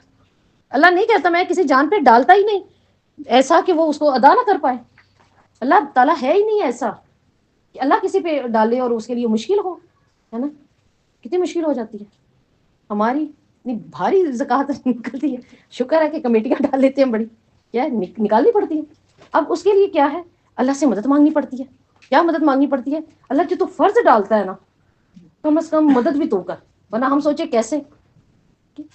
اب دل بھی چاہتا ہے زکوٰۃ کا معاملہ جلدی ختم کریں، جلدی ختم ہو، کسی ایسے معاملے میں آئے، لیکن وہ بھی اب اللہ کا ہی ہے معاملہ، اللہ ہی اس میں آسانی ڈالنے والا ہے. لیکن ہمیشہ یہ مدد کیا کریں، جو بھی فرض، وہ نماز ہے، وہ پردہ ہے، وہ کچھ بھی ہے، وہ جب بھی ایسا کچھ ہو تو پھر کیا ہو، اللہ تو ہی اس میں مدد کر، تو ہی اللہ اس میں مدد کر سکتا ہے، ہم نہیں کر سکتے. اور اہل علم سے پوچھنا بھی ضروری ہے کہ اہل علم ان کے فتاوے آپ کے کیا کرتے ہیں، احکامات آپ کے مال کو پاک کر دیتے ہیں، ورنہ ہمیں نہیں معلوم ہوتا ہم کس طرح اپنے معاملات لے کے چل رہے ہوتے ہیں زندگی کے، جب تک وہ اس چیز کو پاک نہیں کر دیتے. اور ان کا ملنا، ان کے ذریعے علم کا ہم تک پہنچنا، ہمارا پاک ہو جانا، یہ کیا ہے، یہی اللہ کی مدد ہوتی ہے نا. اور کہ اوپر سے آسمان سے ٹرے سے کچھ اترے گا، یہ اللہ کی مدد ہوتی ہے. تو اللہ تعالیٰ یہاں بتانا چاہ رہے ہیں کہ کیا، جب میں کوئی احکامات اتارتا ہوں پھر میں اس کی مدد بھی اتارتا ہوں. اللہ کا حکم اگر تھا کہ یہ چیز اب دنیا میں اس ٹائم سے زیادہ نہیں رہے گی، وہ مال ہے، وہ کوئی جان ہے، تو اللہ نے اس کی مدد پہلے سے کوئی اتار کے رکھی ہوتی ہے جو آگے جا کے اسے بہتر مل جاتی ہے. تو اس واقعے سے یہ بھی ظاہر ہوتا ہے کہ اللہ تعالیٰ بتا رہے ہیں اللہ کی رحمت اور اللہ کا علم ہر چیز کو احاطہ کیے ہوئے ہے، اللہ کے علم سے بڑھ کر کوئی چیز نہیں ہے. تو یہ آیت کریمہ یہ ظاہر ہوتا ہے اور یہ ظاہر کرتی ہے اللہ تعالیٰ اپنے بندوں کی جان اور مال کی حفاظت کرتا ہے. اللہ ہی کر رہا ہے نا، کیا ان بچوں کے مال کی حفاظت نہیں ہوئی؟ یہ نا، ان میاں بیوی، ان والدین کے ایمان کی حفاظت ہوئی، ان کی جان کی بھی حفاظت ہوئی. اور اس کے بدلے میں اب اللہ نے ان کو بھی کوئی اولاد دینی تھی، وہ بھی اللہ نے ان کے لیے ایک بہترین معاملہ کر دیا. تو یہ اللہ ہی کا فضل ہے کہ وہ بندے کے لیے جو معاملہ اتارے پھر اس کے لیے اسباب بھی پیدا کرتا ہے، اور کیا پیدا کرتا ہے، مدد بھی پیدا کرتا ہے. ٹھیک ہے، اب یہ خوبصورت واقعہ ہے. اور اللہ تعالیٰ نے اپنی مدد کے لیے اپنے بندوں میں سے بہترین بندے چنے ہوئے ہیں لوگوں کی مدد کے لیے. جب وہ اپنے رب پہ بھروسہ رکھتے ہیں، ان بندوں میں سے اللہ تعالیٰ نے ایک اور بندے کو بھی چنا جو اللہ کے بہترین بندے تھے. کون سے؟ اب وہ جو ان کا چوتھا سوال تھا نا کہ جاؤ جا کے قریش کو کیا کہا، پوچھو ذرا اس بندے سے جو کہتے ہیں میں تو رسول ہوں. یہ ذوالقرنین کون تھے؟ اب واقعی آپ وسلم کو نہیں پتا، غیب نہیں رکھتے تھے. اب اللہ تعالیٰ بتا رہے ہیں اور کس قدر پیارے طریقے سے. دیکھیں ہمارے سامنے آج سب محفوظ ہے ڈائلاگ کی شکل میں. یسالونہ کا، محمد صلی اللہ علیہ وسلم یہ آپ کے پاس آ کے پوچھ رہے ہیں کیا، ان ذوالقرنین، یہ آپ سے کیا پوچھتے ہیں، یہ آپ سے ذوالقرنین کے بارے میں پوچھتے ہیں. ٹھیک ہے، ذوالقرنین، ذا کا کیا مطلب ہوتا ہے، ذل والا، والے. ٹھیک ہے، یہ یمن کے حمیری خاندان کا ایک بادشاہ تھا. ٹھیک ہے، یمن کے حمیری خاندان کا بادشاہ تھا.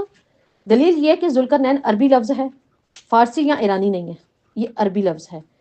اور یہ کہ یمن کے بادشاہ زمانہ قدیم میں ذو، زا اور واو کے ساتھ ہی اپنے لقب لگایا کرتے تھے.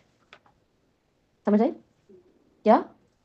یمن کے جو بادشاہ تھے نا وہ کیا کیا کرتے تھے، زو کو اپنے لقب کے ساتھ لگایا کرتے تھے. ٹھیک ہے، جیسے ذو نواس ان کے خاندانوں میں آتا ہے، ذو نون، ذو عین، ٹھیک ہے، ذو یزن، اسی طرح ذوالقرنین. تو کہا جاتا ہے کہ یہ اس طرف سے تھے. ٹھیک ہے، اور ان کے لیے یہ بھی آتا ہے جیسے قرآن مجید نے ان کو ذوالقرنین کہا ہے. اور یہ افریقس ہمری، ٹھیک ہے، اس کا اصل نام تھا سواد عین با صاب، صاب، یہ اس کا پہلا بیٹا تھا جو تاریخ بتاتی ہے. اور پھر تاریخ یہ بھی بتاتی ہے کیا کہ سب سے پہلے آج سے 150 سال پہلے کیا ہوا تھا کہ ایران کے کھنڈرات میں سے ابو الکلام، مولانا ابو الکلام، انہوں نے اس بات کو جب کیا تو تمام علماء نے اس کو ایکسیپٹ کیا. یہ 150 سال پہلے ایران کے کھنڈرات میں سے ایک مجسمہ ملا، ٹھیک ہے، جس کی ٹوپی پہ 2 سینگ تھے. اور اس کی کچھ تاریخ کے پیچھے جاتے جاتے چین ملاتے ہوئے معلوم ہوا کہ یہ ذوالقرنین ہے. یہ معلوم ہوا. اب آپ صلی اللہ علیہ وسلم، ٹھیک ہے، حضرت علی کہتے ہیں کہ ذوالقرنین نہ نبی تھے نہ فرشتے تھے بلکہ وہ ایک انسان تھے. وہ اللہ تعالیٰ سے محبت کرتے تھے اور اللہ نے اس کو محبوب رکھا ہوا تھا. اب یہ فرشتے نہیں ہیں اور نہ ہی یہ کوئی رسول ہیں. ہاں اللہ نے ان کو کیا کیا تھا، محبوب رکھا تھا. اللہ ہر کسی کو اٹھا کے محبوب رکھ لیتے ہیں. اب اگر میں یہ بات کہہ رہی ہوں ان کے قول کے مطابق حضرت علی کے کہ اللہ نے ان کو محبوب رکھا ہوا تھا، تو اس کا مطلب کوئی معاملے تھے ان کے، کوئی تو خوبیاں تھیں نا خوبصورت، اللہ نے ان کو محبوب رکھا ہوا تھا، اللہ ان سے کام لے رہا تھا کچھ خوبصورت. اب ذوالقرنین ان کو اس لیے بھی نام دیا گیا. یہ بھی کہا جاتا ہے کہ ایک تو جو ان کی ٹوپی تھی نا، جو انہوں نے ٹوپی پہنی ہوتی تھی، اس ٹوپی کے اوپر 2 سینگ ہوتے تھے. ٹھیک ہے، دوسرا ذوالقرنین ان کو اس لیے کہا جاتا تھا جن جن جگہوں پہ انہوں نے فتح کیا تھا نا، جب وہ میپ کے اندر نقشے کے اندر دیکھتے تھے نا تو وہ ایسے تھے جیسے دو سینگ. ٹھیک ہے. اور کچھ روایات میں آتا ہے کہ ان کے سینگ ہی تھے سر پہ، دو ہوں گے جیسے سکین ہوتی ہے نا، دو سینگ ہی ہوں گے ان کے. ٹھیک ہے. تو بہرحال جو بھی نتیجہ تھا وہ یہ ہے کہ اللہ نے ان سے کیا کام لیے، جو اللہ نے کام لیے ہم وہ دیکھیں گے. اللہ تعالیٰ کہتے ہیں قُلْ سَأَتْلُو عَلَيْكُم مِّنْهُ ذِكْرًا. آپ کہیں، کون کہے؟ محمد صلی اللہ علیہ وسلم. آپ ان سے کہیں سَأَتْلُو. ٹھیک ہے. تلو تلاوت، اس کا مطلب ہوتا ہے، سَأَتْلُو کا مطلب ہوتا ہے خود نہیں پڑھنا بلکہ اونچی آواز میں پڑھ کے دوسروں کو بتانا ہے کہ میں تمہیں بلند آواز میں پڑھ کے سناتا ہوں. کیا؟ کچھ حال، سارا نہیں. کتنا؟ کچھ. یہ سارا کیوں نہیں؟ اللہ تعالیٰ سارا ہی سنا دیتے. اس میں ہے کچھ حال جلد ہی اس پڑھ کر سناؤں گا. سارا بھی تو سنا سکتے تھے نا اللہ تعالیٰ. یہ کچھ کی بات کی ہوئی ہے جو ہمارے لیے ضروری ہے. ہاں جی، جتنا مفید تھا. اور پھر قرآن کو کسے کہانیوں پہ لگانے والی چیز تو ہے نہیں. وہ نصیحت لینے کے لیے اللہ تعالیٰ نے ہمیں دیا ہے نا کہ انسان بار بار غلطی کرتا رہتا ہے، تو کیا کہ اس میں سے نصیحت لیتا رہے. تو جتنی ضرورت تھی نا کہ اتنا تمہیں فائدہ ہے، بس اتنی اللہ تعالیٰ نے ہمیں دی. اللہ تعالیٰ کہہ رہے ہیں یہ کون تھا؟ یہ انتہائی عظیم الشان فتوحات اور عدل و انصاف والا بندہ تھا. اِنَّا مَكَّنَّا، اللہ تعالیٰ کہتے ہیں یقیناً اسے ہم نے دی. یہ اتنی فتوحات اور اقتدار یہ کس نے دیا تھا؟ اللہ نے. ٹھیک ہے. اور قارون نے کیا کہا تھا؟ یہ فتوحات، یہ علم، یہ سب میرا ہے. یہ جو خزانے دیے گئے میرے ہوں. ٹھیک ہے. اب یہاں جو لفظ ہے نا مکنا، یہ نون الگ تھا، مکنا یہ الگ تھا. ٹھیک ہے. مکنا الگ تھا، لیکن یہاں اکٹھا ہو گیا شد کی وجہ سے مکنا. ٹھیک ہے جی، اکٹھا ہو گیا. یہ میم کاف نون سے لفظ نکلا ہے اور یہ اصل میں لفظ تھا تمکین. تمکین سے آیا یہ لفظ. اس لفظ سے تمکین. تمکین کا مطلب ہوتا ہے جما دینا. ٹھیک ہے. مکنا گھونسلے کو کہا جاتا ہے. تمکین مکن گھونسلے کے لیے بھی استعمال ہوتا ہے. آپ دیکھیں وہ بن کے اس کو آفے کر پکا کر کے ٹائنی میں کیسے کیسے بھی آ جائے نا طوفان، وہ اس کا گھونسلہ وہیں رہتا ہے. جما دیتی ہے نا چڑیاں اپنے گھونسلے کو. تو اللہ تعالیٰ کہتے ہیں کہ میں نے اس کو کچھ سامان دیا. کیا سامان دیا؟ اس سے مراد ہر قسم کے وسائل. آپ دیکھیں اللہ نے کیسا امیر شخص بنایا اس کو، اور محبوب کی کیا اتنے وسائل وہ صرف اللہ کی راہ میں ہی لگاتا ہے نا. اس کو اتنے وسائل دیے جس کی وجہ سے اس نے فتوحات پالی. اب یہاں پہ لفظ آ رہا ہے کلی شیئین. ہم یہ لفظ کس کے لیے پڑھتے ہیں؟ بہت چیز پہ قادر. اب یہاں اس کا یہ مطلب نہیں ہے کہ اس کو ہر چیز دی گئی تھی. کلی شیئین، کلی شیئین میں اس کے لیے وہ نہیں تھا کہ فرشتے بھی تابعہ ہیں، جن بھی تابعہ ہیں، سب کچھ نہیں. کلی شیئین میں وہ وسائل جن کی دنیاوی ضرورت تھی ان کو، وہ سب کے سب دیے. سبب، یہ جو لفظ ہے نا سبب، سبب کا مطلب ہوتا ہے رسی اصل میں. ٹھیک ہے. مراد وسیلہ. رسی بھی کیا کرتی ہے؟ سبب سیڑھی کے لیے بھی استعمال ہوتا ہے. سیڑھی کیا کرتی ہے؟ وسیلہ بن جاتی ہے نا آپ کے فرش سے چھت تک کا. تو کیا کہ ان کو وہ دیے جو سب کے سب اسباب ان کے وسائل کام آئے. کہ ہر شخص کو اسباب تو مہیا نہیں ہوتے. اللہ تعالیٰ کس کو دیتے ہیں؟ جس کو اللہ چاہتا ہے کہ یہ اس کا استعمال کر سکتا ہے. ٹھیک ہے. فَأَتْبَعَ سَبَبًا، چنانچہ ذوالقرنین کچھ سامان لے کر چلے. فَأَتْبَعَ، تباہ کی اس نے. کیا مراد؟ ایسے وسائل لے کر، اپنے ہتھیار، اپنے وہ جو خادموں کا مواد تھا، وہ جو مشینری ٹیکنالوجی ان کے پاس تھی، وہ سب کے سب لے کر نکلے. ٹھیک ہے. راستے، کیونکہ سببہ کا دوسرا مطلب بھی کیا ہے؟ راستہ. تو یہ راستہ پکڑا انہوں نے. حتی اذا بلغ مغرب الشمس. ٹھیک ہے. یہاں تک کہ وہ کہاں آ گیا؟ جہاں سورج غروب ہوتا تھا. اس نے سورج کو پایا کہ وہ ایک دلدل والے چشمے میں ڈوب رہا ہے. اس کے پاس ایک قوم کو پایا. ہم نے کہا اے ذوالقرنین، یا تم انہیں سزا دے دو یا تم ان سے نیکی کا معاملہ اختیار کر لو. وہ جہاں گیا وہاں سورج کیا ہو رہا تھا؟ وہ ایک بلیک چشمہ تھا جس کے اندر سورج ڈوب رہا تھا. ٹھیک ہے. وہ ایسی جگہ کو اس نے پایا. لیکن ہر شخص جو سمندر کے اس کنارے پہ کھڑا ہو تو سورج کہاں جا رہا ہے؟ پھر لگتا ہے نا اس کے اندر جا رہا ہے. تو سورج اصل میں اس کے اندر نہیں ڈوب رہا تھا. کیوں؟ کیسا چشمہ تھا کہ سورج وہاں ڈوب رہا تھا. نہیں، سورج تو اپنے مقام پہ ہی جا رہا تھا. یہ جگہ ایسی تھی بالکل کہ کھڑے ہونے والے کو محسوس ہو. یہ ایسا ساحل تھا جہاں کوئی دریا آ کر گرتا ہوگا. ٹھیک ہے. کوئی دریا گرتا تھا.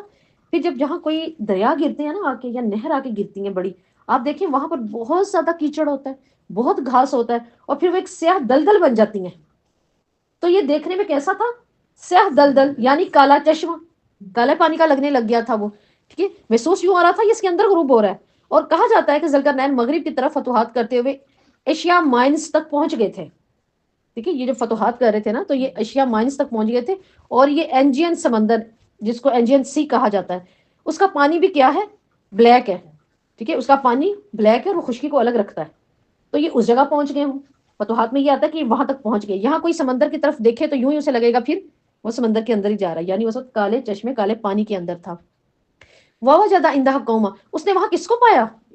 ایک قوم کو پایا. ٹھیک ہے، شہر کے باشندوں کا شور اور جتنا بھی ہوگا تھا نا وہ کیا تھا، اس کے سورج ڈوبنے کی آواز سن لیتے، ان کو وہ آوازیں بھی آتی تھیں.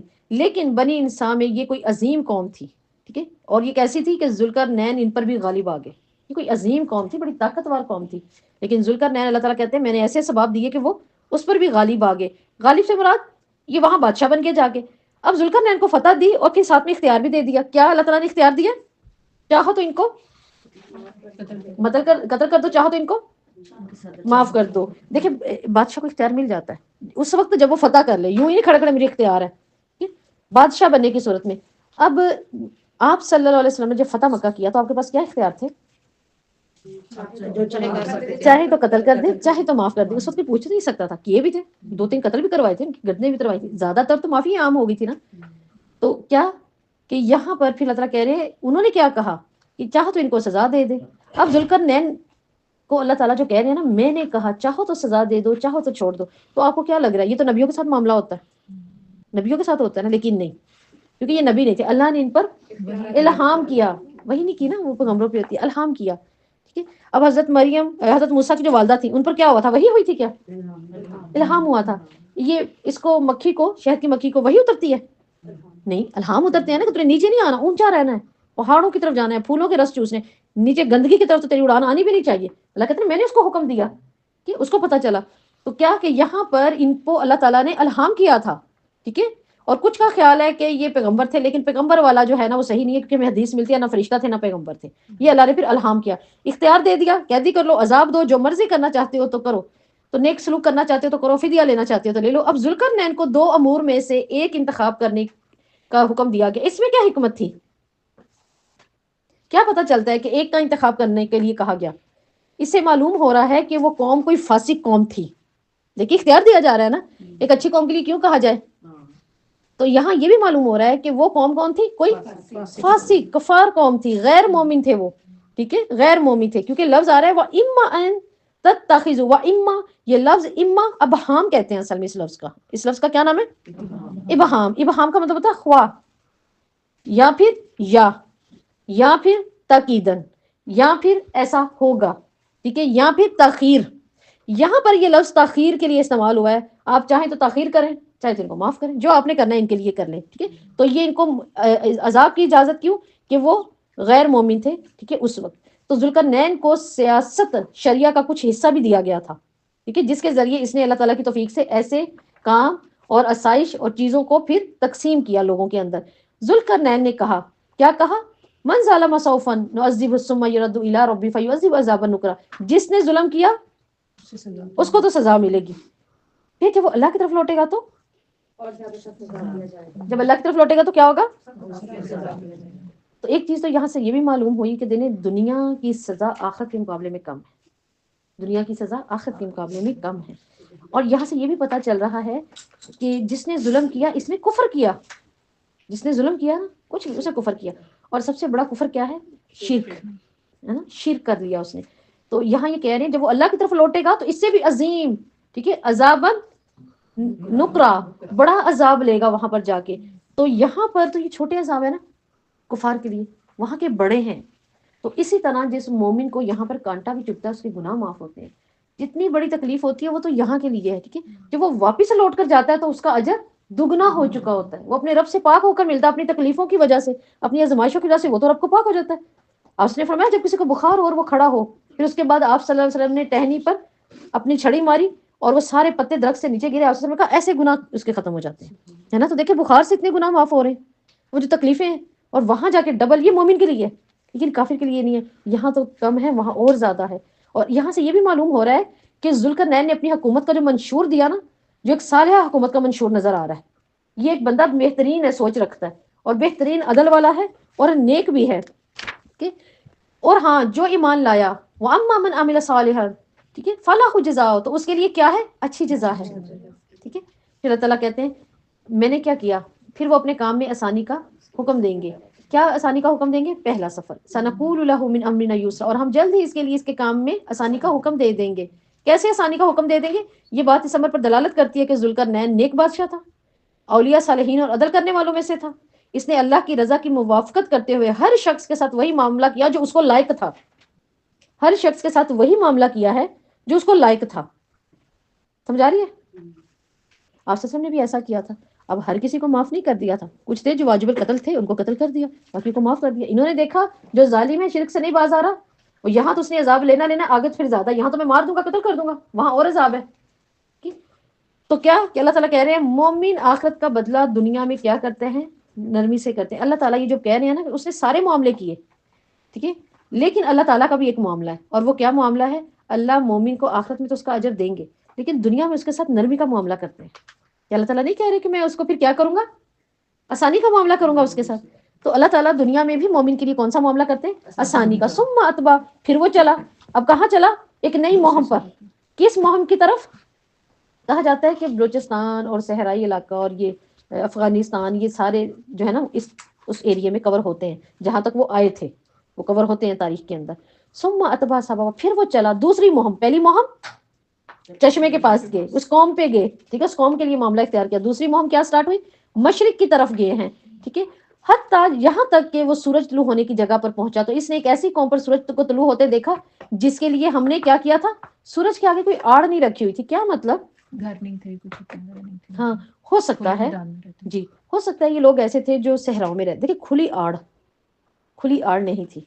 کھلی آڑ وہیں ہو سکتی جو صحرا ہو سکتا ہے، ورنہ اس کے علاوہ تو آڑ تو کہیں بھی ہو سکتی ہے. غار میں بھی گھر بنائے جا سکتے ہیں، درختوں کے نیچے بھی اپنی جھاڑیاں بنائی جا سکتی ہیں. یہ کوئی ایسی جگہ ہوگی جو صحرا ہوگا، کیونکہ ان کے اور سورج کے درمیان کوئی آڑ ہی نہیں ہے، کوئی آڑ ہی نہیں آ رہی، ٹھیک ہے.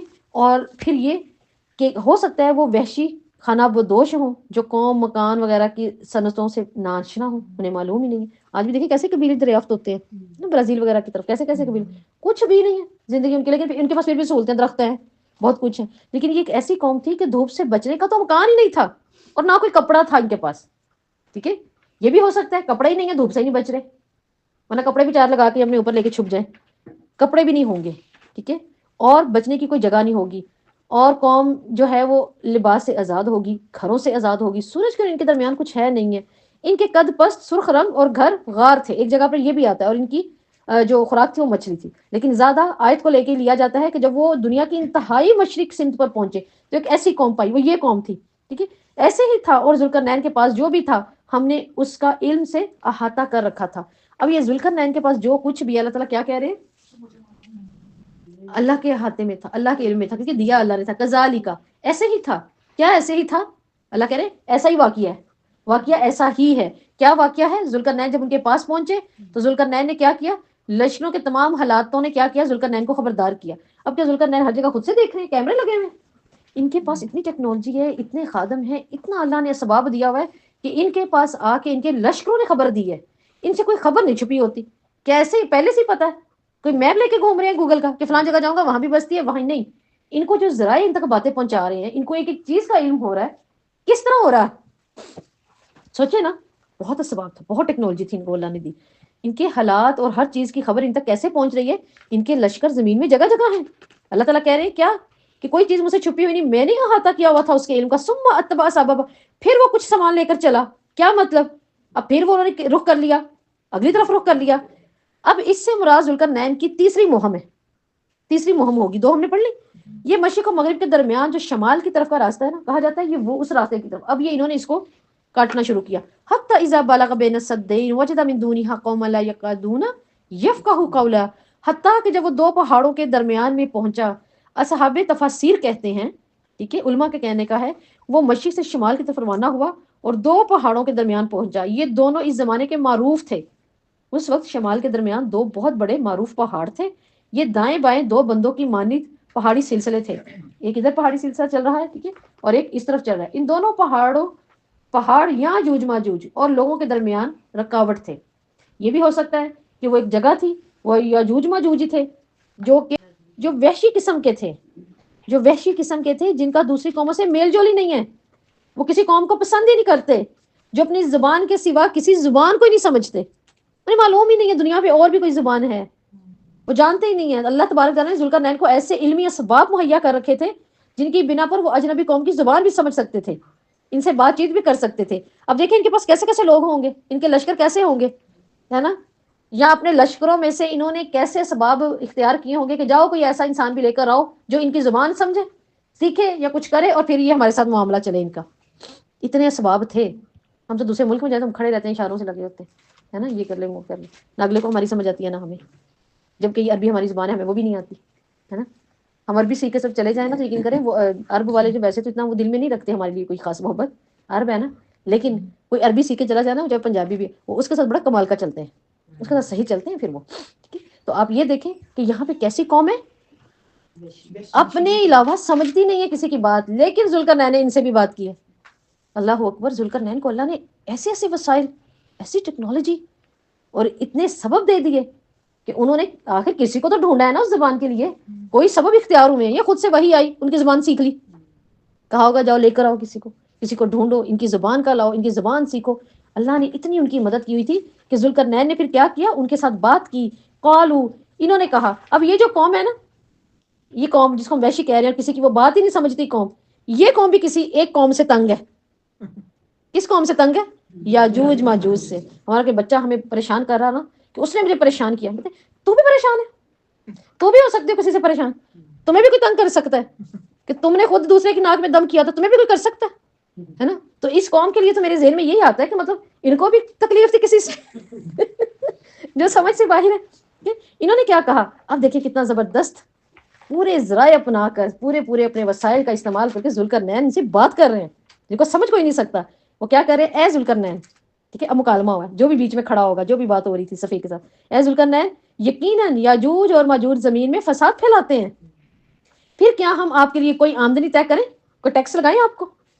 یہ تھا اصل میں, کوئی ٹیکس لگاتے ہیں ہم آپ کو, ٹھیک ہے. اب یہ یاجوج ماجوج قوم ہے, حضرت نوح کے 3 بیٹے تھے نا, حام, سام, یافر, یاف جنہیں کہا جاتا ہے نا, ٹھیک ہے, یہ تھے. اب حام میں سے تو افریقنز ہے حضرت نوح کے بیٹوں میں سے, سام میں سے جو ہے سین الف سام میم سام, ٹھیک ہے, یہ وسط عرب جو ابراہیمی یا ہم لوگ جتنے بھی ہیں یہ تھے. یاف, ٹھیک ہے, یاف میں سے چائنیز, رشینز, یہ گورے جتنے بھی ہیں نا, جن کو آج کی زبان میں گوگ ماگا کہا جاتا ہے, جوج مجوج, یہ وہ ہیں. یعنی یافر میں سے یہ قوم ہے جو کہ ہے, موجود ہے, ٹھیک ہے. اور ان کا ایریا کیوں برحال کور کرتے ہیں, اپنی تحقیق پہ کور کرتے ہوں گے, مزید اللہ تعالیٰ دے ہی رہا ہے نا ہمیں ٹیکنالوجی کے ذریعے, سائنس کے بہت سی چیزیں معلوم ہوتی ہیں دن بہ دن روز, تو ہو سکتا ہے واقعی یہ چائنیز اور ادھر کے جتنے بھی معاملے آپ دیکھ لیں وہ انہی سے ملتے جلتے ہیں. ٹھیک ہے, یاجوج ماجوج کے لیے آتا ہے. اب ذوالقرنین, جو لوگ کوئی اور زبان نہیں سمجھتے تھے, انہیں ذوالقرنین سے کیسے بات کی, کیسے ہو گئی ذوالقرنین سے.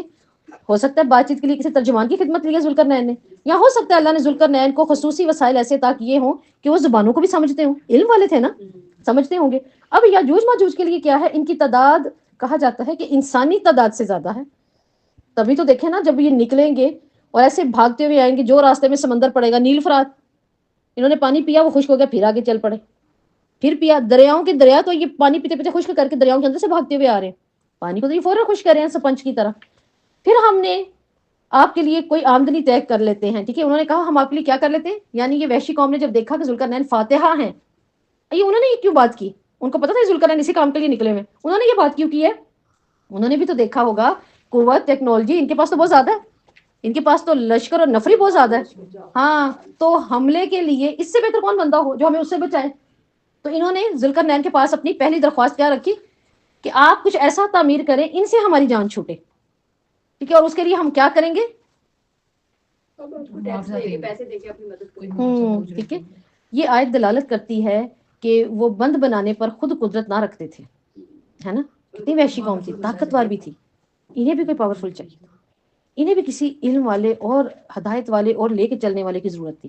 تو انہوں نے کیا کیا, انہیں علم نہیں تھا, ٹھیک ہے. اور ذوالقرنین یہ دیوار تعمیر کر سکتا تھا, علم ہوتا تو دیوار نہ کر لیتے.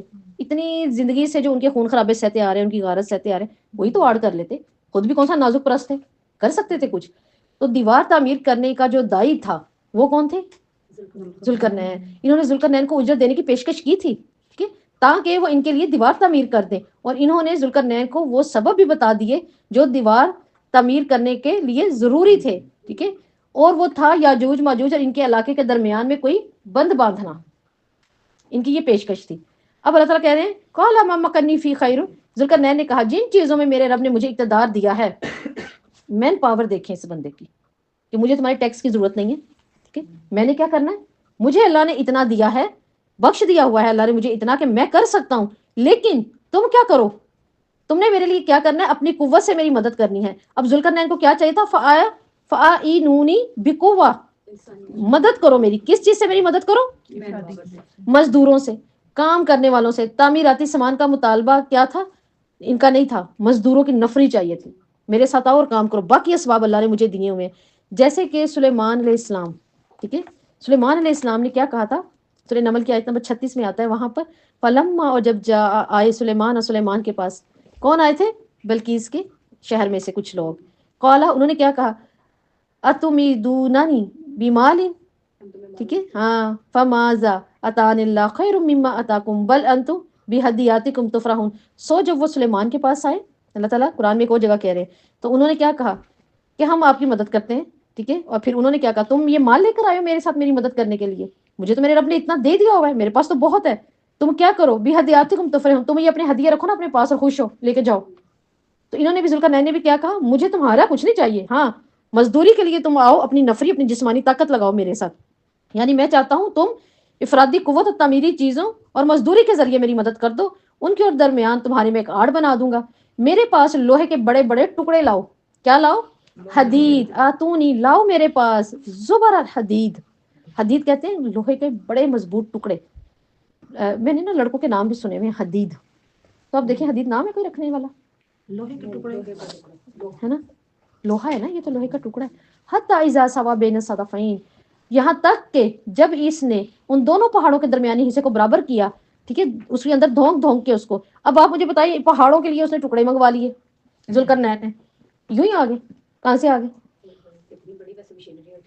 سوچے نا کہاں سے آگے، پہاڑوں کے اندر سے لوہا نکالنا، ٹھیک ہے، پھر اس کو لا کے تیار کرنا اور اس کو ایک بڑے بڑے چادر بلاکس کی شکل میں تیار کرنا، یہ چھوٹی بات تھی، ہے نا، ہم تو آیتیں پڑھ کے نکل جاتے ہیں، ہم دیکھ نہیں رہے اللہ تعالیٰ نے کس قدر اپنے بندے کو وسائل دیے تھے، آج ہم چند وسائل پہ پھولے نہیں سمارے، ہے نا، ہاں پہاڑوں کے اندر سے معدنیات، وہ لوہا تلاش کرنا، ہے نا، اور جاؤ جہاں سے مرضی لے کر آؤ لوہے، اور جو لے کر آ رہے ہیں وہ کیا، اب جا رہے ہیں اونٹ گھوڑوں پہ جا رہے ہیں، ٹیکنالوجی تھی ان کے پاس، لشکر تھے ان کے پاس، مشینری تھی ان کے پاس، بہت کچھ تھا جو اللہ نے ان کو دیا تھا، تو کہتے ہیں لاؤ میرے پاس، اب جب وہ بڑے بڑے بنا لیے، اس کی دیواریں بنا کے رکھ دی، دیکھیں دیواریں دو طرح کی ہوتی ہیں نا، ہم جو بناتے ہیں دیوار کس طرح بناتے ہیں، اینٹ سیمنٹ، اینٹ پکا کرنے کے لیے، ٹھیک ہے، اب یہ تو ٹوٹ بھی سکتی ہے، دیکھیں اس نے کس قدر عظیم دیوار بنائی ہے اور مضبوط ترین بنائی ہے نا، پہلے لوہے لگوائے، پھر لوہے لگوائے، اس کے بعد کیا کہہ رہے ہیں، کالا تو نہیں افرغ علیہ کی طرح، اب لے کر آؤ پگھلتا ہوا خوب کیا، تانبا، اب میں ان کے درمیان میں ڈالوں، جیسے ہم ایک اینٹ کے درمیان میں سیمنٹ لگاتے ہیں، ہے نا، اب میں اس کے درمیان میں ڈالوں، اب سوچیں جب وہ درمیان میں اتنا زیادہ تانبا ڈل گیا، وہ دونوں کیسی پکی ہو گئی، جیسے آج کل بیسمنٹ میں آپ کر لیتے ہیں، تو اس وقت دیکھیں کہ یہ لوہے کی دیوار بنانا کتنی مضبوط دیوار، اور جو وسائل، اب ان کو دھکاؤ، وہ جو اتنے دھکانے کے لیے ہوز دے کر وہ دیگے، یہ کیا تھا سب، اوپر لے کے جانا، ہم سمجھتے ہیں مصر والوں نے پتہ نہیں کیا کر دیا، ہے نا، نیچے سے اوپر لے جانا، وہ جو اوپر لے کے جانا تھا، آپ سوچئے نا کبھی، تو آپ دیکھیں اللہ تعالیٰ تو نے کیا بادشاہیت دی تھی اس بندے کو، صرف اس کے ایمان پر، تو نے کتنا اس کو نوازا، صرف اس کے ایمان پر، اس کے عدل پر، ہے نا، اور اس کا تیرے مطابق چلنے پر، اللہ نے اتنی اس کی مدد کی، تو کیا کہ اللہ تعالیٰ ہمیں بتا رہے ہیں کہ اس نے کہا اب لاؤ، افریق کہاں پڑھا ہے آپ نے، سب تقدامنا فانصرنا علی القوم الکافرین، ہے نا، افریق اوپر سے ڈیلنا، اب وہی بات کہ اوپر چڑھنا، وہ تو اوپر چڑھ نہیں سکتے، وہ تو نقب لگا نہیں سکتے، اور انہوں نے اوپر چڑھ کے اس کو ڈیلنا بھی ہے، کیسی مشینری ہوگی، کیسی نفری، کیسی انسانی طاقت استعمال کی ذوالقرنین نے، کیسا دماغ لڑایا اپنا اللہ کے اس بہترین بندے نے، یہ طریقہ اللہ تعالیٰ نے سب سے پہلے سکھایا بھی کس کو ہے اپنی کتاب میں، ذوالقرنین کو، ہے نا، اللہ تعالیٰ ہی سکھاتے ہیں، اللہ ہی اپنے بندوں کو سکھاتا ہے اپنے معاملات، اب یہ اللہ نے بتا بھی کتاب میں دیا کہ ذوالقرنین نے پگھلا ہوا تانبا ڈالا، آج ایسی دیوار بنے کوئی کچھ کر سکتا ہے، نہیں کر سکتا، ایسی عظیم دیوار بنائی، اب کیا کہ کہا جاتا ہے اس دیوار کے لیے کہ یہ دیوار کیسی تھی، بہت مضبوط، اور پھر ساتھ انہوں نے کہا کہ اس کے اندر میں ڈال دیتا ہوں تانبا، پھر نہ اس میں طاقت رہی، ٹھیک ہے، فمستطاعوا، پھر نہ ان میں یہ طاقت رہی کہ وہ اس پر چڑھے، کن پر، یاجوج ماجوج پر، ومستطاعوا، اور نہ وہ اس پر کیا کریں گے؟ نقب لگا سکیں گے. یہاں دو الفاظ آ رہے ہیں آپ کے پاس، استعو، استطاعو. استعو جو لفظ ہے نا یہ ہے خفیف کے لیے، خفیف معنوں میں آتا ہے. استطاعو شدید معنوں میں آتا ہے. تو آپ مجھے بتائیں چڑھنا آسان ہے یا وہ نقب لگانا؟ چڑھنا. نقب لگانا تو مشکل ہے نا. تو اللہ نے یہ دونوں باتیں بتا دی، نہ ان کے لیے آسان رہا اور نہ جس کو مشکل سمجھ رہے ہیں وہ بھی نہیں کر پائیں گے. وہ یہ بھی نہیں ہو سکتا، نقب ہی نہیں لگا سکتے، نہ چڑھ کر کراس کر سکتے ہیں اور نہ اس کے اندر ہک کر سکتے ہیں کہ ہم کوئی کلیم کر جائیں اوپر چلے جائیں. فمستعو، ٹھیک ہے، طاقت ہی نہیں ہے ان میں. اللہ نے کہا کہ پہاڑی درے پر بندھے جانے والی بند کی وجہ سے انسانی آبادیوں میں ان کا آنا ناممکن کر دیا اللہ نے. ہم کہتے ہیں یہ فلاں شہر فلاں چیز مجھ تک پہنچ جائے، اللہ چاہے تو پہنچے گی، اللہ چاہے تو پہنچے گی، اللہ چاہے تو نہیں پہنچے گی. یہ تو اللہ کی مدد سے ہے. تو ذوالقرنین نے کر دکھایا، کیسی صلاحیت دکھائی ذوالقرنین نے، ہے نا. اللہ اکبر، اللہ سے بڑھ کر علم کسی کا نہیں ہے. کیسے کمال کے بندے تھے ذوالقرنین، ایسی صلاحیت کے مالک اور ایسے اخلاص والے کہ کیا کر دکھایا ذوالقرنین نے. بعض روایات میں یہ بھی آتا ہے کہ یہ دیوار 50 میل لمبی، 50 میل لمبی، 50 میل، ٹھیک ہے جی، 50 میل جو تھی یہ لمبی ہے اور 29 فٹ اونچی، 30 فٹ اس میں زیادہ آتا ہے، ٹھیک ہے، 29 فٹ یا 30 فٹ اونچی اور 10 فٹ چوڑی تھی. اور اس دیوار کا فائدہ بھی اس صورت میں ہو سکتا تھا جب اس کے سارے معاملات برابری کے ہوتے. تو اتنی بلندی کی وجہ سے اس کے اوپر چڑھنا، دیکھیں نیچے سے جس کے پاس کچھ ہے نہیں وہ چڑھے گا، وہ تیسری چوتھی منزل پہ کیسے جمپ مار لے؟ نہیں نا، نقب پھر اس میں لگا نہیں سکتے، ٹھیک ہے. پھر لوہے کی پلیٹیں کیا کر لیں ایک سیدھی جگہ پر اور ایک سلائٹ اور بالکل سیدھی ہو تو ہم چڑھ لیں گے. اب ایسی والی پہ تو چڑھ لیتے ہیں جیسے تیسے، ٹھیک ہے، اور جو ایسے ہو اس پہ چڑھ لیں گے، نہیں چڑھ سکتے نا. تو یہاں اللہ تعالیٰ یہی بات بتا رہے ہیں کہ لوگوں کو آئے دین کی پریشان سے نجات دلانے کی توفیق اللہ نے اس بندے کے ذریعے، ہے نا. اللہ تعالیٰ ہی ہمارے زندگی میں ایسے انسان لے آتا ہے جو ہمارے لیے آسانی کا باعث بن جاتے ہیں نا. قال ھذا رحمت من ربی فاذا، ذوالقرنین کیا کہہ رہے ہیں؟ میرے رب کی رحمت ہے، چنانچہ جب میرے رب کا وعدہ آئے گا. کیا مطلب؟ دک جو لفظ ہے نا یہ استعمال ہوتا ہے کوٹ کوٹ کے برابر کرنا ہے، اس کے لیے استعمال ہوتا ہے. تو ذوالقرنین نے علم و ٹیکنالوجی پر کیا کیا ہے؟ غرور کیا؟ کیا نہیں، کیا کہا ہے؟ یہ میرے رب کی رحمت ہے. اسی طرح دو مومن جو سب سے امیر گزرے ہیں مومنوں کے اندر وہ سلیمان اور ذوالقرنین ہیں. اور سلیمان علیہ السلام نے کیا کیا تھا اللہ کی نعمتوں میں؟ ھذا من فضل ربی، یہ میرے رب کا فضل ہے. لیبلونی اشکر ام اکفر، کیا کہا پھر انہوں نے اس کے برعکس جابر اور زمین پر؟ کیا میں ناشکریہ کرتا پھروں؟ میں ایسا تو نہیں کروں گا، یہ تو میرے رب کا رحم ہے. تو ذوالقرنین نے بھی کیا کیا؟ تو یہاں سے پتا چلتا جب اللہ تعالیٰ نعمتوں سے نوازے تو پھر کیا کیا جائے؟ شکر ادا کرنا چاہیے. اور اللہ کے سامنے اس کا اعتراف ہے نا، اللہ کے سامنے اس کا اعتراف، نہ کہ دوسروں کو بتا کے حسد کروانا، ٹھیک ہے. اپنی نعمتوں کو بھی جو ہے وہ اس طرح ظاہر نہ کیا جائے، ٹھیک ہے، کیا جائے لیکن کسی صاحب اخلاص کے سامنے، ورنہ نہیں. تو کیا کہ اللہ کا جو بھی کوئی رحم یا فضل ہو اس کا اعتراف کیا جائے، ٹھیک ہے. اب دیکھیں ہمیشہ آپ سے فرمایا جب تم اپنے سے نیچے کو دیکھو گے نا پھر تم شکر ادا کرو، ہے نا. اور اس وقت آپ دیکھیں کہ ہم اربوں کروڑوں، ٹھیک ہے، خربوں سے ہم بہتر ہیں، خربوں سے. میں تو ڈنکی کی چوٹ پہ کہتی ہوں الحمدللہ، میں تو خربوں سے. کیوں؟ اہل توحید ہیں ہم. توحید کا ہونا سب سے بڑی، اس بندے کے پاس سب سے بڑی چیز کیا ہے جو ہم دیکھتے آ رہے ہیں سورہ کہف میں؟ توحید.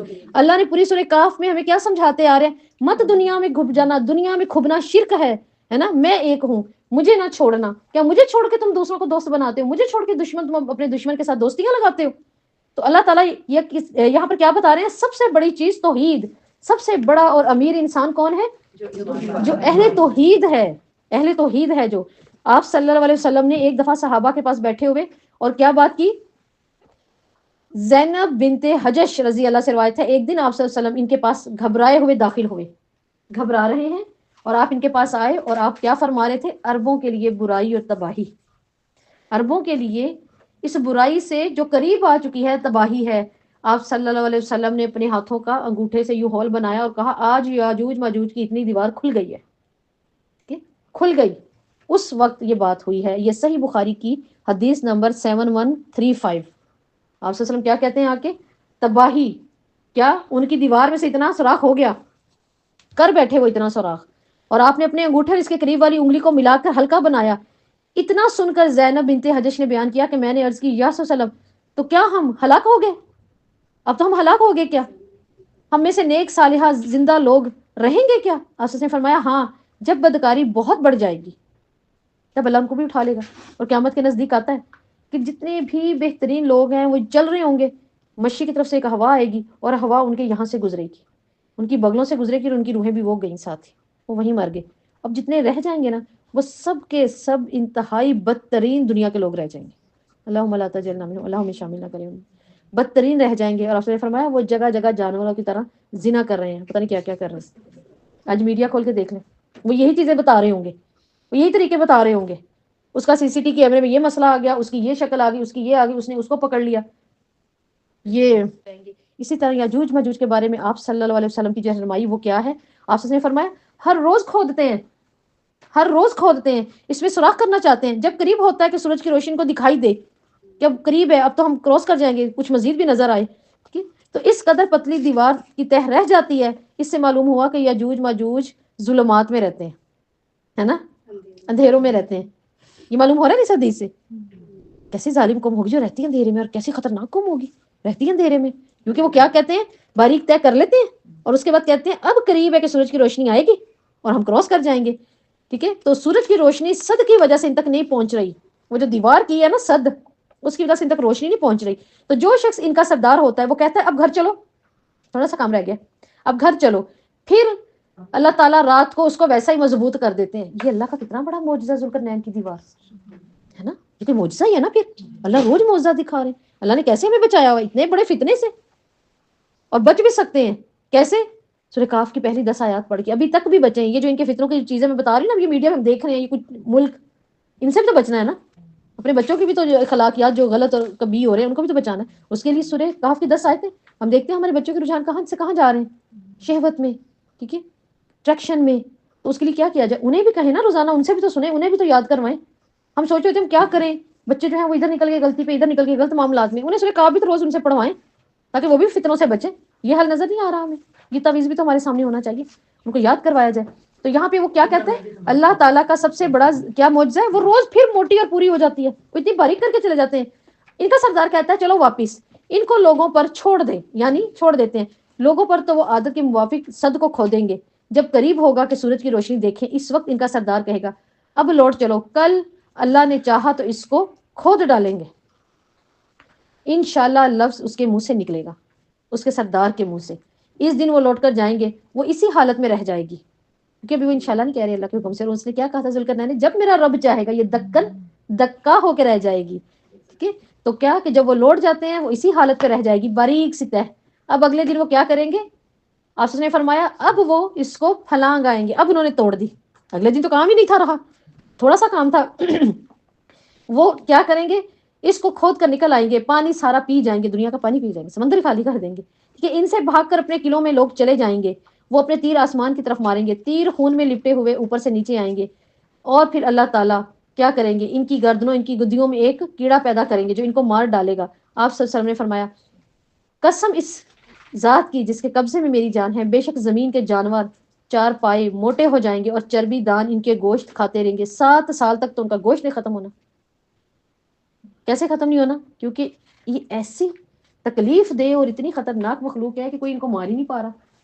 نبی بھی اوپر چڑھ گئے کوہ طور پر دعا کرنے، ان کو اللہ ہی نے مارا ہے. اور ایسے یہ ظالم ہیں، مارنے پر اتنے اٹے ہوئے ہیں کہ یہ آسمان کی طرف کیا کریں گے، اب زمین پر انہوں نے کچھ نہیں چھوڑا.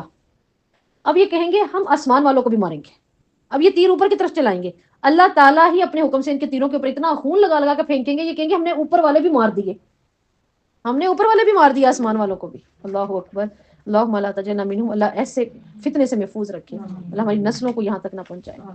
آپ دیکھیں اس کے بعد اللہ تعالیٰ ان کی گردنوں میں کیڑا پیدا کریں گے، وہ کیڑا ہی انہیں مارے گا. اور جب یہ مر جائیں گے، وہ جو ان کے گوشت پڑے ہوئے ہیں، آپ نے فرمایا اتنے موٹے ہو جائیں گے جانور دنیا کے جو بچ کچھ جائیں گے، وہ کیا کریں گے، کھا کھا کے اتنے موٹے ہو گئے کہ چربی دان بن کے بیٹھ گئے.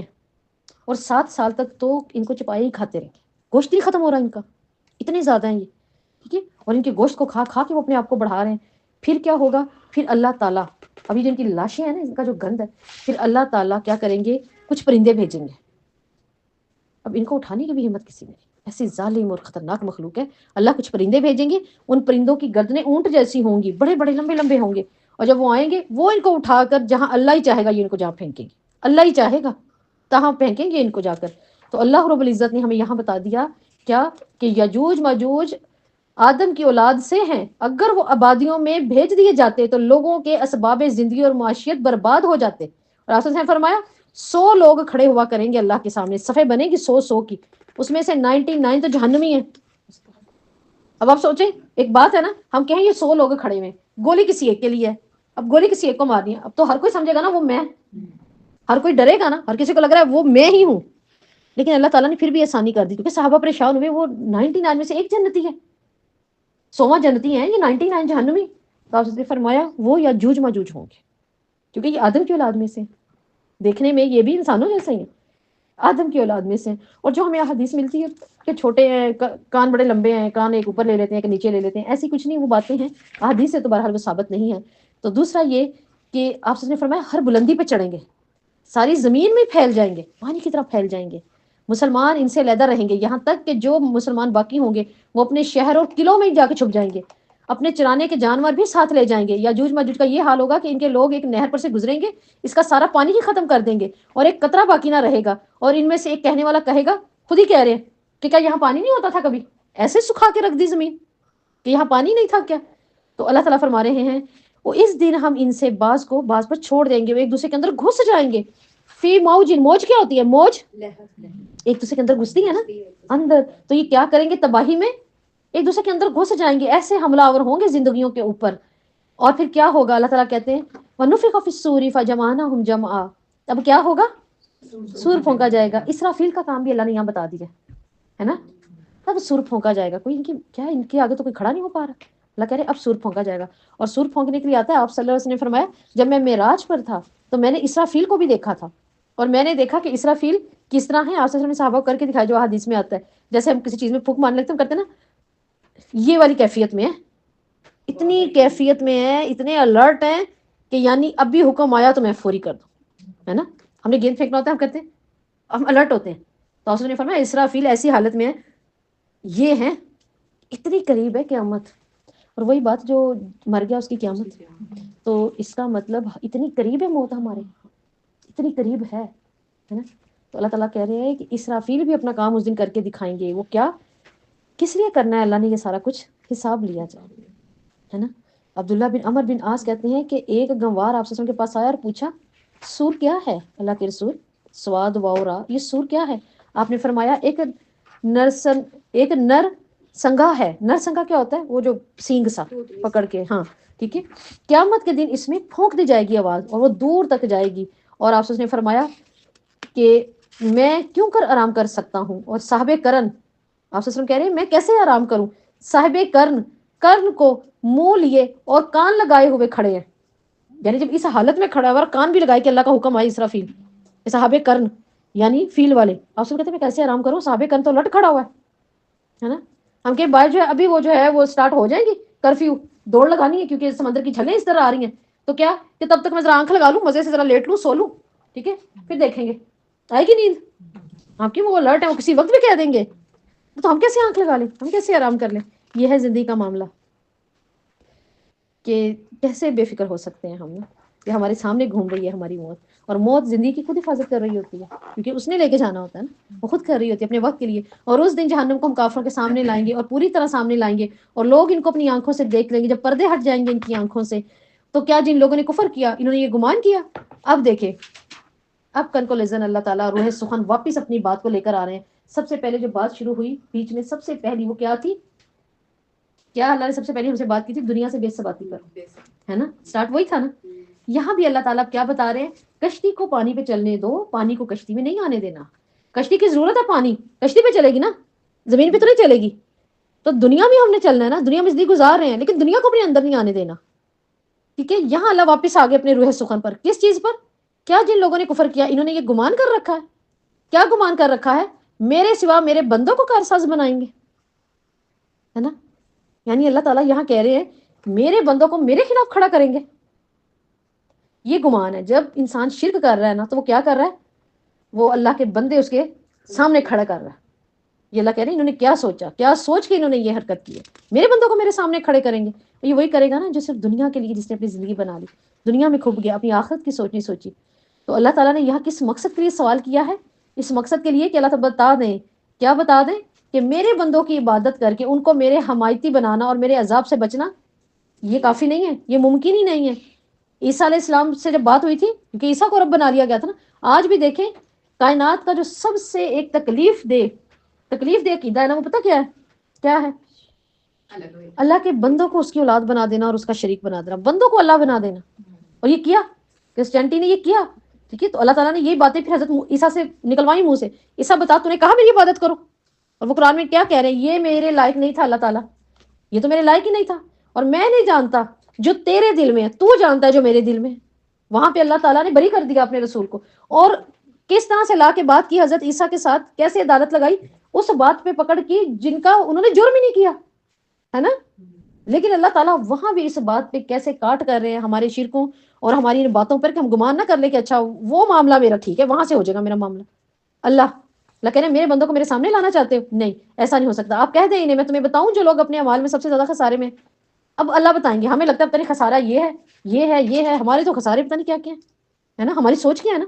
اللہ کہہ رہے ہیں میں بتاتا ہوں خسارے میں کون ہے۔ اصل خسارہ تو اس کا ہے جس نے کیا کیا، جس کی ساری صحیح دنیا کے لیے تھی، جب دنیا کے لیے تھی تو آخرت میں کچھ رہا نہیں ہے نا، جس کے سارے اعمال دنیا کے لیے تھے اس کے لیے تو آخرت میں کچھ رہا نہیں۔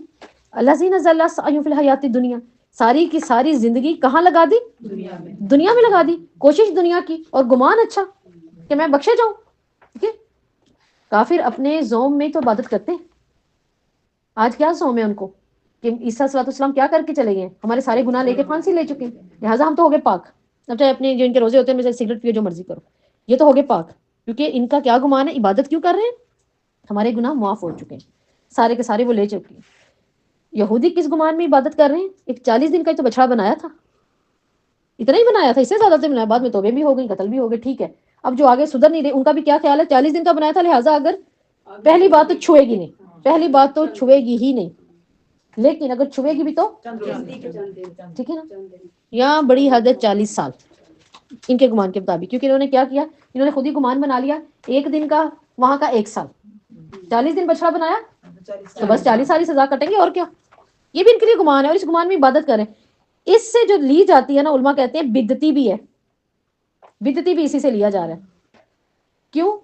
کیونکہ وہ کیا کرتا ہے، وہ سنت کے خلاف کام کرتا ہے، اور کیا سوچ کے کرتا ہے، ثواب سمجھ کے کرتا ہے نا، دنیا کے لیے بھی کر رہا ہے اور ثواب سمجھ کے بھی کر رہا ہے۔ تو اللہ تعالیٰ کہہ رہے ہیں انسان جب غافل ہو جاتا ہے تو اسے یہ سمجھ نہیں آتی کہ کوشش کہاں جا رہی ہے، کہ کافر کی کوشش کہاں جائے گی، مرے گا تو دنیا کے لیے تھی، آگے کے لیے تو نہیں ہے، ٹھیک ہے۔ پھر اللہ تعالیٰ کہہ رہے ہیں اولئک الذین کفروا، ٹھیک ہے، یہ آیات مسلمانوں اور کافر دونوں کو کفالت کر رہی ہے، آیت نمبر 105۔ اور یہ وہ لوگ ہیں جنہوں نے اپنے رب کی آیات کے ساتھ اور اس کی ملاقات کے ساتھ کفر کیا، اور ان کے سارے مال ضائع ہو گئے، قیامت کے دن ہم ان کے لیے کوئی وزن قائم نہیں کریں گے۔ یہ کم سزا ہے، اللہم لا تجعلنا منہم، اللہ کہہ رہے ہیں میں کروں گا ہی نہیں۔ سورہ قاریہ میں اللہ تعالیٰ وہاں پہ کہتے ہیں فَأَمَّا مَنْ ثَقُلَتْ مَوَازِينُهُ فَهُوَ فِي عِيشَةٍ رَاضِيَةٍ وَأَمَّا مَنْ خَفَّتْ مَوَازِينُهُ فَأُمُّهُ حَاوِيَةٌ وَمَا أَدْرَاكَ مَا هِيَ نَارٌ حَامِيَةٌ۔ تو جس شخص کے پلڑے بھاری ہوں گے وہ تو پسندیدہ زندگی میں ہے، گیا نا پسندیدہ زندگی میں، اور جس کے پلڑے ہلکے ہوئے تو اس کا ٹھکانہ گہری کھائی ہے، اور اللہ کہہ رہے تم کیا جانو وہ کیا ہے، وہ کیا ہے، نار الحامیہ، بھڑکتی ہوئی ہے۔ تو اللہ تعالیٰ بتا رہے ہیں سارے معاملے تو اس نے کہاں کے کیے تھے، جہنم والے کیے تھے۔ ابو ہریرہ کی حدیث ہے، آپ صلی اللہ علیہ وسلم نے فرمایا کتنے قیام کرنے والے ہیں کہ جنہیں اپنے قیام کے سوا رت جگی کی اور کچھ نہیں ملنا، تو بس تم رات کو جاگے تھے اب کیا دوں، ٹھیک ہے۔ اور بہت سے روزے دار ایسے ہیں جن کو قیامت میں اللہ کہیں گے بھوک پیاس، کہیں نہیں ہم تو پیاسے رہے، بھوکے رہے، اللہ آپ کے لیے نہیں، بھوک پیاس، بس یہ تمہاری بھوک پیاس، بھوک پیاس کا کیا اجر دوں میں، جبکہ لینے والے اجر کیا لے رہے ہیں، اللہ تعالیٰ کہہ رہے ہیں میں تو راضی کر دوں گا بابو ریان سے گزار کر، ہے نا۔ تو اس سے کیا، اس حدیث سے کیا پتہ چلتا ہے کہ بہت سے رت جگے، بہت سے روزہ رکھنے والے وہ دنیا کے لیے ہوا تھا کچھ، آخرت کے لیے نہیں ہوا تھا۔ آخرت کے لیے ہوتا تو احتساب سے ہوتا، بچ جاتا ہے نا، بچ لیتا، بچا لیتا۔ تو اللہ کے نزدیک کامیابی کا معیار کیا ہے جو اللہ یہاں بتا رہے ہیں، آخرت، اللہ کے نزدیک۔ پھر اللہ رب العزت کہتے ہیں یہ جہنم ان کا بدلہ ہے کیونکہ انہوں نے کفر کیا اور ہماری آیتوں کا مذاق اڑایا۔ یہ ہماری آیتوں کا مذاق کیا اڑایا، کیا ہے یہ آیتوں کا مذاق اڑانا، اپنی مرضی کے مطلب، ہے نا، پھر اپنی مرضی سے چلانا، پھر میرا دل نہیں مانتا، نہیں یہ کیسے ہو سکتا ہے۔ اور دوسرا یہ ہم تو امتی ہیں نا، خود کو تو ٹھیک نہیں کرنا ہے، ہم امتی ہے نا، ہم تو آپ کی امتی ہیں، چاہے امتیوں والے کام نہ کریں، ہم تو مسلمان ہیں لیکن مسلمان نہیں میں نے بننا۔ یہ وہ حالات ہے کہ آیات کا مذاق اڑایا، یہ اللہ کو کہہ رہے ہوتے ہیں نا ہم تو امتی ہیں بھائی، نماز کا ٹائم گزر گیا، سب کچھ ہو گیا، معاف کروا لیں گے، ہم تو امتی ہیں. تو ہم کیا بتا رہے ہیں پھر اللہ تعالیٰ کو، میں نماز کیوں پڑھوں کیونکہ میں تو امتی ہوں. ان کے گمان سے چند دن آگ چھوئے گی، ہمارے گمان کیا ہے؟ رسول کی سفارش ہے ہی ہمارے لیے، ہے نا. تو یہ دیکھیں کچھ گمان ہیں جو کہ اچھے نہیں ہیں. تو یقیناً اللہ تعالیٰ ساتھ ہی اب کیا کر رہے ہیں، اب اللہ تعالیٰ بتا رہے ہیں کہ جنت کن کی ہے؟ نیکیوں والوں کے لیے. ٹھیک ہے، اور مہمانی اللہ کی طرف سے کیا ہوگی؟ فردوس. آپ نے فرمایا تم اللہ سے جب بھی سوال کرو نا صرف فردوس کا ہی کیا کرو. صرف فردوس کا ہی کیوں کیا کرو؟ جی آپ نے فرمایا فردوس رحمان کے عرش کے نیچے کی جگہ ہے، اور یہاں سے نہریں پھوٹتی ہیں جنت کی. یہ وہ والا ہے مقام ہے، وہ ان میں ہمیشہ رہیں گے اور جگہ بھی نہیں بدلنا چاہیں گے. یہ والا کبھی بھی چاہتے ہی نہیں ہمارا ماحول بدلے. ٹھیک ہے، چاہتے ہی نہیں ہے کہ جگہ بدلے. ایسی راحت ہے، ایسا رزق ہے کہ وہ چاہتے ہی نہیں اللہ یہاں سے ہم ہٹ کے جائیں. اللہم رزقنا فردوس، اللہم انا نسألک جنت الفردوس، ہے نا. اللہ تعالیٰ ہمیں فردوس جیسی جنت دے. اللہ تعالیٰ جنت سے اونچا کوئی معیار ہی نہیں ہے جہاں انسان پہنچے. اللہ کہہ رہے ہیں یہی وہ معیار ہے. میرے اور آپ سے اللہ تعالیٰ جو چیز چاہتے ہیں وہ کیا چاہتے ہیں؟ جو عمل کریں اللہ کے لیے، ایسا معیار جو جنت تک لے کے جائے. میرا آپ کا معیار دنیا نہیں ہے، اتنا ہی ہے جتنا کشتی کو ضرورت ہے پانی کی. کیا سمندر میں گھر بنا کے بیٹھ جائیں گے، تعمیرات کر کے بیٹھ جائیں گے؟ ہم نے ایک سفر پورا کرنا ہے، یہاں سے شروع کیا تھا وہاں جا کے ختم کر دینا ہے. اب یہ جو بیچ میں ہے وہ کیا ہے؟ کشتی ہے، کشتی کے اندر رہنا ہے. ایک حد ہے کشتی کی، اور جو سامنے ہے سب کچھ اس کو اس کے اندر نہیں آنا دینا، تباہی ہو جائے گی. کشتی کا جو مقصد ہے نا، اس کو جتنی ضرورت ہے پانی کی اس کو چلائے، اس کو لے جائے. اور جب لے جائیں گے وزن نہیں ہوگا، تباہی نہیں ہوگی، تو سفر بھی آسان اور جا کے اترنا اس کا حساب بھی آسان، اس کا اس کنارے پہ پہنچنا بھی آسان. اللہ تعالیٰ کہتے ہیں آپ کہہ دیں اگر میرے رب کے کلمات کے لیے سمندر سیاہی ہو جائے، میرے رب کے کلمات ختم ہونے سے پہلے یقیناً وہی ختم ہو جائیں گے. اتنے کلمات ہیں اللہ تعالیٰ کی. اب اللہ کی اتنی بڑی تعریف ہے ہم نہیں کر پائیں گے. جیسے آپ نے فرمایا جب میں شفاعت کا سجدہ کروں گا، اس سے پہلے وہ میں نے تعریف نہیں کی جو وہاں میں نے تعریف کرنی، وہ اللہ نے کروانی، وہ کوئی الگ ہی تعریف ہے. حالانکہ ہم سمجھتے ہیں یہاں تعریف کم تو نہیں اللہ کی ہوئی، اللہ نے خود کر دی. لیکن اس ساری تعریف کو ہمارے دل کو مطمئن کرنے کے لیے آپ نے کیا فرمایا؟ سبحان اللہ و بحمدہ عدد خلقہ و رضا نفسی و زینت عرشی. ایک اور جگہ پر اللہ تعالیٰ کہتے ہیں کہ تمام تمہارے درخت کلمے بن جائیں تو پھر کیا ہوگا؟ سورہ لقمان میں ہے. تو اللہ کی باتیں ختم ہو جائیں. اللہ کی باتیں بہت ہیں. آپ بہت دیکھیں قرآن اللہ کا کلام ہے، ہمارے ہاتھ میں ہے. آپ ہر دفعہ نیا کریں اس کو، ہر دفعہ. ٹھیک ہے، میں سورہ کاف ہر اس میں کرواتی ہوں دورہ قرآن میں اپنی زندگی میں. ہر دفعہ سورہ کاف نہیں ہے، ہر دفعہ نئی سے نہیں آ رہی ہے. ٹھیک ہے، ہم کہتے ہیں بلیک ہول. ذوالقرنین کو اللہ نے کتنا کچھ دے دیا. ٹھیک ہے، ذوالقرنین نے اتنا کچھ دریافت کر دیا. کیوں؟ ایسی ایسی جگہوں میں پہنچے جہاں کشش تھی. آج وہ کہتے ہیں بلیک ہول. بلیک ہول کیا ہے؟ ٹھیک ہے، کچھ علماء نے اس کی بہت پہلے تعبیر لی تھی، جہاں ستارے ڈوبتے، ستاروں کے ڈوبنے کی کوئی جگہ ہوگی. دیکھیں آج 8 دنیا کی بڑی اسکوپ جو فٹ کی گئی ہیں نا اوپر خلا میں 8 کی گئی ہیں. آپ دیکھیں کہ ان 8 سے جو مختلف نتیجہ سامنے آیا نا اپنی فوٹیجز کے ذریعے، ان میں کیا کہ ایک ایسا بھی ہول ہے، سیارہ ہے اتنا بڑا کہ اس کی گریوٹی اتنی زیادہ ہو چکی ہے، اس کے اندر کشش اتنی زیادہ ہو چکی ہے کہ وہ ہر چیز کھینچے جا رہا ہے. ہر چیز گلیکسیز اس کے اندر جا رہی ہیں، تارے ستارے ہر چیز اس کے اندر جا رہی ہے. سب کچھ تو وہ لے کے جا رہا ہے، اور وہ ہے بھی سیاہ. اور یہ دیکھیں آئنسٹائن نے بتایا تھا، آئنسٹائن نے یہ بات دریافت کر کے بتائی تھی. ٹھیک ہے، تو سائنس دیکھیں اللہ تعالیٰ کے اس علم کو سمجھنے کے لیے کتنا بڑا ہمارے لیے رول کردار ادا کرتی ہے نا. اس چیز کو یہاں بھی لا سکتے ہیں. ذوالقرنین کے پاس ایسے ایسے وسائل آئے. آج جب ہم یہ وسائل دیکھتے ہیں دنیا کے، ایسی ایسی ٹیکنالوجی سامنے آئی، ہم کہتے ہیں مشکل کیا رہ گیا. ہمیں جانا ہوتا ہے ہم اس زبان کو فٹ کر لیتے ہیں، دوسرے کو بھی بھیجتے ہیں، اپنی بھی سنتے ہیں، سمجھتے ہیں. مختلف زبانیں اپنی زبان سے سمجھ رہے ہیں. ذوالقرنین کے پاس بھی ٹیکنالوجی تھی. آج ہم نے اس چیز کو اور آسانی سے سمجھ لیا کہ ایسا بھی ہو سکتا ہے. تو اللہ تعالیٰ یہاں کیا بتا رہے ہیں؟ اللہ کے کلمات تو ایسے ہیں ہر دفعہ ہیں. آپ جب جب قرآن کو پڑھیں، ایک سورت کو آپ 10 دفعہ اپنی زندگی میں پڑھ رہے ہیں، 100 دفعہ پڑھ رہے ہیں، آپ 101 دفعہ بھی جب پڑھنے لگیں گے آپ سنیں گے پھر نہیں ہے، اس کے اندر پھر کچھ ہے. اللہ کے کلمات تو نہیں ختم ہوتے نا. تو اللہ کے کلمات کے لیے کیا ہے؟ کلمات سے مراد یہاں کیا ہے؟ اللہ کا علم. اللہ کا علم ختم نہیں ہوتا. اب اصل بات، ٹھیک ہے، اصل بات اس آیت میں آئی ہے، اپنی آخری آیت میں. سب پشی کیا ہوتا ہے؟ یہ ہے کہ اللہ تعالیٰ اس چیز کی طرف ہمیں گھما کر لائیں جو اصل تھی. یہ سورت کس چیز سے بچاتی ہے؟ دجال سے. دجال کب واقعہ ہوگا؟ حضرت عیسیٰ کے دور میں. حضرت عیسیٰ آئیں گے، ٹھیک ہے، اور حضرت عیسیٰ اللہ کے بندے تھے. ٹھیک ہے، وہ نہیں ہے ماننے کے لیے. آ کر دجال اپنی پوجا کروائے گا، اپنے آپ کو رب کہلوائے گا. اللہ تعالیٰ کہتے ہیں نہیں، تمہارے پاس جو میں نے سب سے بہترین انسان بھیجے تمہارے اندر، محمد صلی اللہ علیہ وسلم، ٹھیک ہے، جیسے عیسیٰ تھے محمد صلی اللہ علیہ وسلم بھی ہیں. عیسیٰ بشر تھے، محمد صلی اللہ علیہ وسلم بشر ہے، تمہاری ہی طرح ہیں. کل انما، آپ ان سے کہیں، کن سے کہیں؟ جو شرک کر رہے ہیں. ٹھیک ہے، آپ یہ دیکھیں کہ 2 لاکھ کے قریب کرسچنز جو ہے نا، وہ کیا کرتے ہیں کہ وہ سمجھتے ہیں کہ صرف نبی ہی رب ہوتے ہیں. یہ جو ان کی تحقیق ہے وہ تو اسی چیز کو، باقی تو اور شکلوں میں کچھ نہ کچھ کر رہے ہیں. انہوں نے تو بنائے ہی نبی ہوئے ہیں. ٹھیک ہے، تو کیا کہ یہاں اللہ تعالیٰ کہہ رہے ہیں انا بشر ہوں، کہیں نا ان سے میں کیا ہوں، میں بھی انسان ہوں. جو عیسیٰ والوں نے غلطی کی وہ امت محمدیہ تم غلطی نہ کرو. ٹھیک ہے، یہاں کیا اللہ ہم کہتے ہیں وہ بشر کہتے ہیں گستاخ، پتہ نہیں کیا پڑھ رہے ہیں، کس عقیدے کے. تو یہاں کیا یہ گستاخی ہو رہی ہے رسول کی؟ یہ اللہ تعالیٰ گستاخی کر رہے ہیں آپ صلی اللہ علیہ وسلم کی؟ نہیں کر رہے. وہ تو بتا رہے ہیں ان سے کہیں میں بشر ہوں، نہ عیسیٰ کو ماننے والے مانو اور نہ مجھے مانو، میں بشر ہوں. جیسے عیسیٰ والوں نے تباہیاں لے لی، تم نے نہیں لینی، تم نے خود کو بچا کے رکھنا ہے. مثلکم، اچھا میں بشر ہوں، میں ہوں بھی کیسا؟ تم جیسا ہے نا. نہیں نہیں نہیں، ہمارے جیسے نہیں ہو سکتے اللہ کے رسول. نہیں، وہ انسانی طور پر ہمارے جیسے ہی تھے. ہاں فرق ہے. کیا فرق ہے؟ کیا ہے؟ یوہا، مجھ پر وحی کی جاتی ہے. انسانوں میں بہترین افضل ترین، ٹھیک ہے، انسانیت اعظم جو ہیں وہ محمد صلی اللہ علیہ وسلم ہے، وحی کی جاتی ہے. صحابیوں نے جو پتھر اٹھا کے دکھائے نا یوں کر کے کہ بھوک سے یہ حالات ہو گئے، ہم چاہ رہے ہیں نہ پیٹ کی آواز آئے اور نہ ہی پیٹ لگے کہ ہمارے ساتھ لگائے، پتھر باندھ لیے بھاری، لگے ہی نہ کہ پیٹ بھی ہے.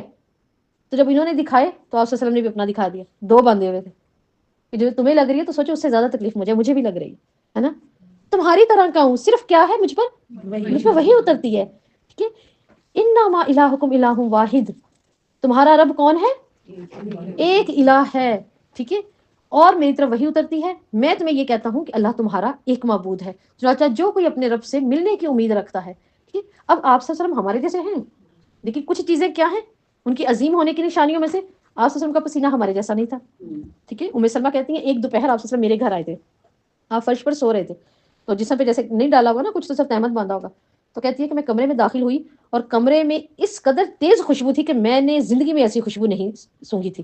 کہتی ہے جب میں دیکھا کہ وہ آپ صلی اللہ علیہ وسلم کا پسینہ ہے اور اس میں سے آ رہی ہے اور وہ ٹپک رہا ہے، زمین پہ بھی گر رہا ہے، تو کہتی ہے کہ میں نے گھر میں ایک شیشی پکڑی اور میں نے آپ صلی اللہ علیہ وسلم کے جسم کا سارا پسینہ نا یوں کرتی رہی اور میں نے اسے ڈبی میں بھر لیا اور جب تک میں زندہ رہی میں اسی میں سے لگاتی تھی، اور تیز ترین خوشبو. اور انس رضی اللہ کہتے ہیں میں نے دنیا پہ سب کے ہاتھ دیکھے ہیں انسانوں کے، لیکن جب ایک دفعہ میں نے آپ صلی اللہ علیہ وسلم کے ہاتھوں میں ہاتھ آپ صلی اللہ علیہ وسلم نے میرے دیا ہوا تھا تو میں نے اس سے زیادہ ٹھنڈا نرم ریشم نہیں دیکھا. جب ہم کوئی ریشمی کپڑا پکڑتے ہیں مزہ آتا ہے نا، ہم کہتے ہیں کتنا مزے کا، وہ اتنے زبردست کمبل ہوتے ہیں، کمفرٹر، ہم ہاتھ لگا لگا کے مزے لے رہے ہوتے. اس سے بھی زبردست کس کے لیے تھا؟ آپ صلی اللہ علیہ وسلم کے لیے. اور آپ صلی اللہ علیہ وسلم نے فرمایا لوگوں میں تمہیں پیچھے سے بھی دیکھتا ہوں. آپ صلی اللہ علیہ وسلم پیچھے سے بھی دیکھ لیتے تھے، یہ اللہ تعالیٰ نے ان کے لیے رکھا تھا. اب عام انسان نہیں دیکھ سکتا. آپ صلی اللہ علیہ وسلم کو جب بخار ہوتا تو 10 لوگوں جتنا ہوتا، اتنا برا ہوتا. ٹھیک ہے، اور پھر کیا کہ آپ صلی اللہ علیہ وسلم نے کیا کہا کہ اللہ نے مجھے جنت دکھائی. آپ صلی اللہ علیہ وسلم ایک دفعہ چاند گرہن کی اور سورج گرہن کی نماز پڑھا رہے تھے، نماز کسوف، اور صحابہ کہتے ہیں ہمیں دیکھا نماز کے اندر آپ صلی اللہ علیہ وسلم تھوڑا سا آگے گئے ہیں چل کے، ہاتھ اوپر کیا، اس کے بعد آپ نے اپنا ہاتھ پیچھے کر لیا اور واپس آ کے آپ کھڑے ہو گئے.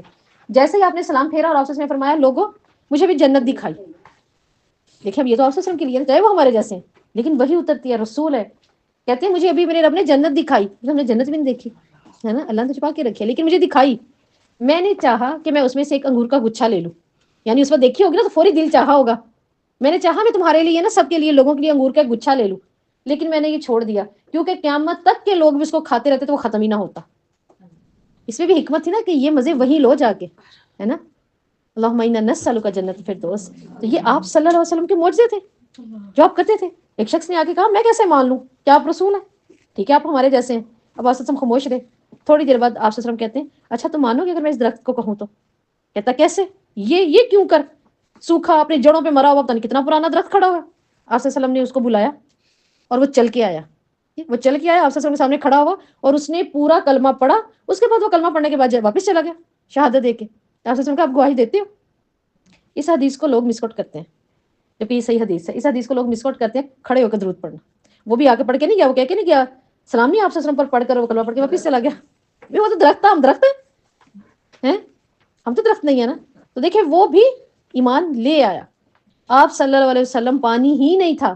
اب وہ بھی ہماری طرح انسان ہیں، انہیں بھی چوٹ لگتی تھی، زخم بھی آتے تھے، لیکن جب پانی ہی نہیں رہا، 1500 کا لشکر ہے اور سب مرنے کو آ رہے ہوئے ہیں، جانور بھی اس کے اندر ہے. آپ صلی اللہ علیہ وسلم نے کہا کوئی ایسا پیالہ جو مسجد نبوی میں یا کہیں تمہیں نظر آ جائے. تو عثمان رضی اللہ ٹوٹا ہوا پیالہ لائے، میں چند قطرے تھے. دیکھیں اللہ تعالیٰ پھر بھی کہتے ہیں اللہ ہی رب ہے. پانی تھا تو وہ معجزہ، پانی لاؤ، پانی کے اندر اللہ معجزہ دکھائے، خود سے بھی نہیں. تو سب سے بڑی طاقت تو اللہ کی ہوئی نا. تو کیا تھوڑا سا پانی تھا اور آپ صلی اللہ علیہ وسلم نے اپنا دایاں ہاتھ اس کے اندر رکھا. صحابہ کہتے ہیں ہم نے ان کے نیچے سے دیکھا وہ جو چشمے نکلے تھے، اور جتنی دیر اللہ کے رسول نے اس پیالے کے اندر اپنی انگلیاں رکھی، ہم نے اتنا پانی بھرا 1500 کا لشکر. کم ہے 1500 کا لشکر.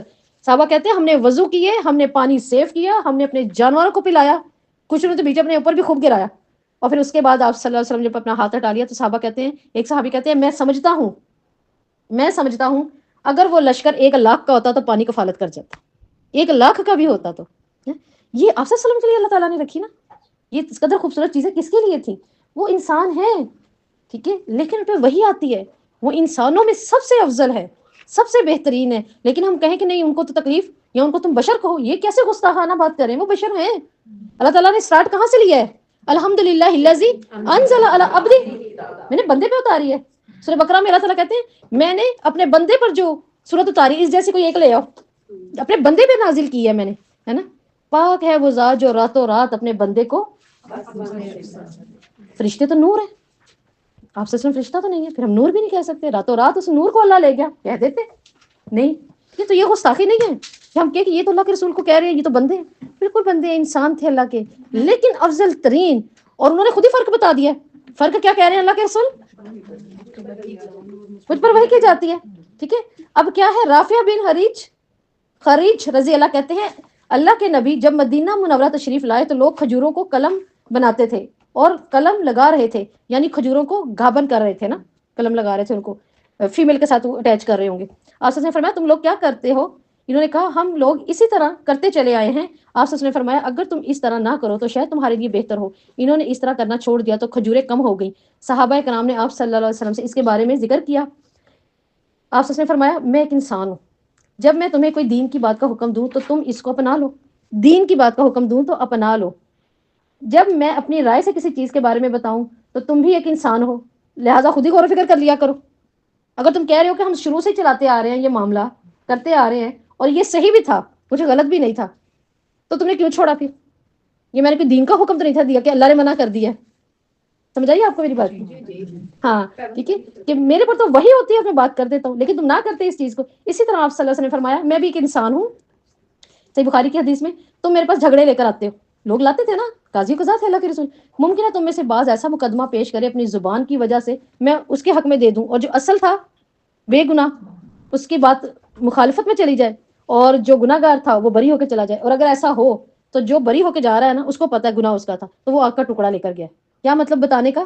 میں انسان ہوں، مجھے کیا پتا غیب میں کیا بات ہے تمہاری، ہے نا. میں تو انسان ہوں، صرف میری طرف وحی کی جاتی ہے، یعنی میں مستحق کس چیز کا ہوں؟ اللہ کی وحی کا. آخری بات جو اللہ کا مطلوب ہے مجھ سے اور آپ سے، وہ کیا مطلوب ہے اللہ تعالیٰ کو؟ فمن کان یرجو لقاء ربہ. آپ میں سے کون چاہتا ہے اللہ سے ملاقات کرے؟ کون چاہتا ہے؟ چاہتے ہیں نا اللہ سے ملاقات ہو، کیونکہ اللہ سے ملاقات تو کہاں ہے؟ جنت میں. تو خوبصورت جگہ پہ ملاقات، اللہ کی ملاقات جہنم میں تو نہیں ہے. اب اللہ کے ساتھ ملاقات چاہتے ہیں. اب کیا وہ لمبی تفسیر بہت باتیں نہیں میں بتاتی. آیت کو دیکھیں، آپ نے اللہ سے ملاقات کرنی ہے، کیا کرنا ہے؟ وَعَمَلًا صَالِحًا، ہے نا. تفسیر چھوڑ دیں ساری، آپ صرف یہ دیکھیں کیا کرنا ہے. اللہ کہہ رہے ہیں آؤ مجھ سے ملنا ہے، مجھ سے ملاقات کرنی. کتنی آسان کر دی اللہ نے ملاقات. اللہ کے ساتھ ملاقات کتنی آسان ہے. اللہ کہہ رہے ہیں کیا کرو، نیک عمل کرنا شروع کر دو. نیک عمل کون سے ہوتے ہیں؟ مستحب، جو آپ صلی اللہ علیہ وسلم نے کیے، خود سے کیے ہوئے نہیں. عمل صالحہ کون سا عمل ہوتا ہے جو میں نے بتایا تھا؟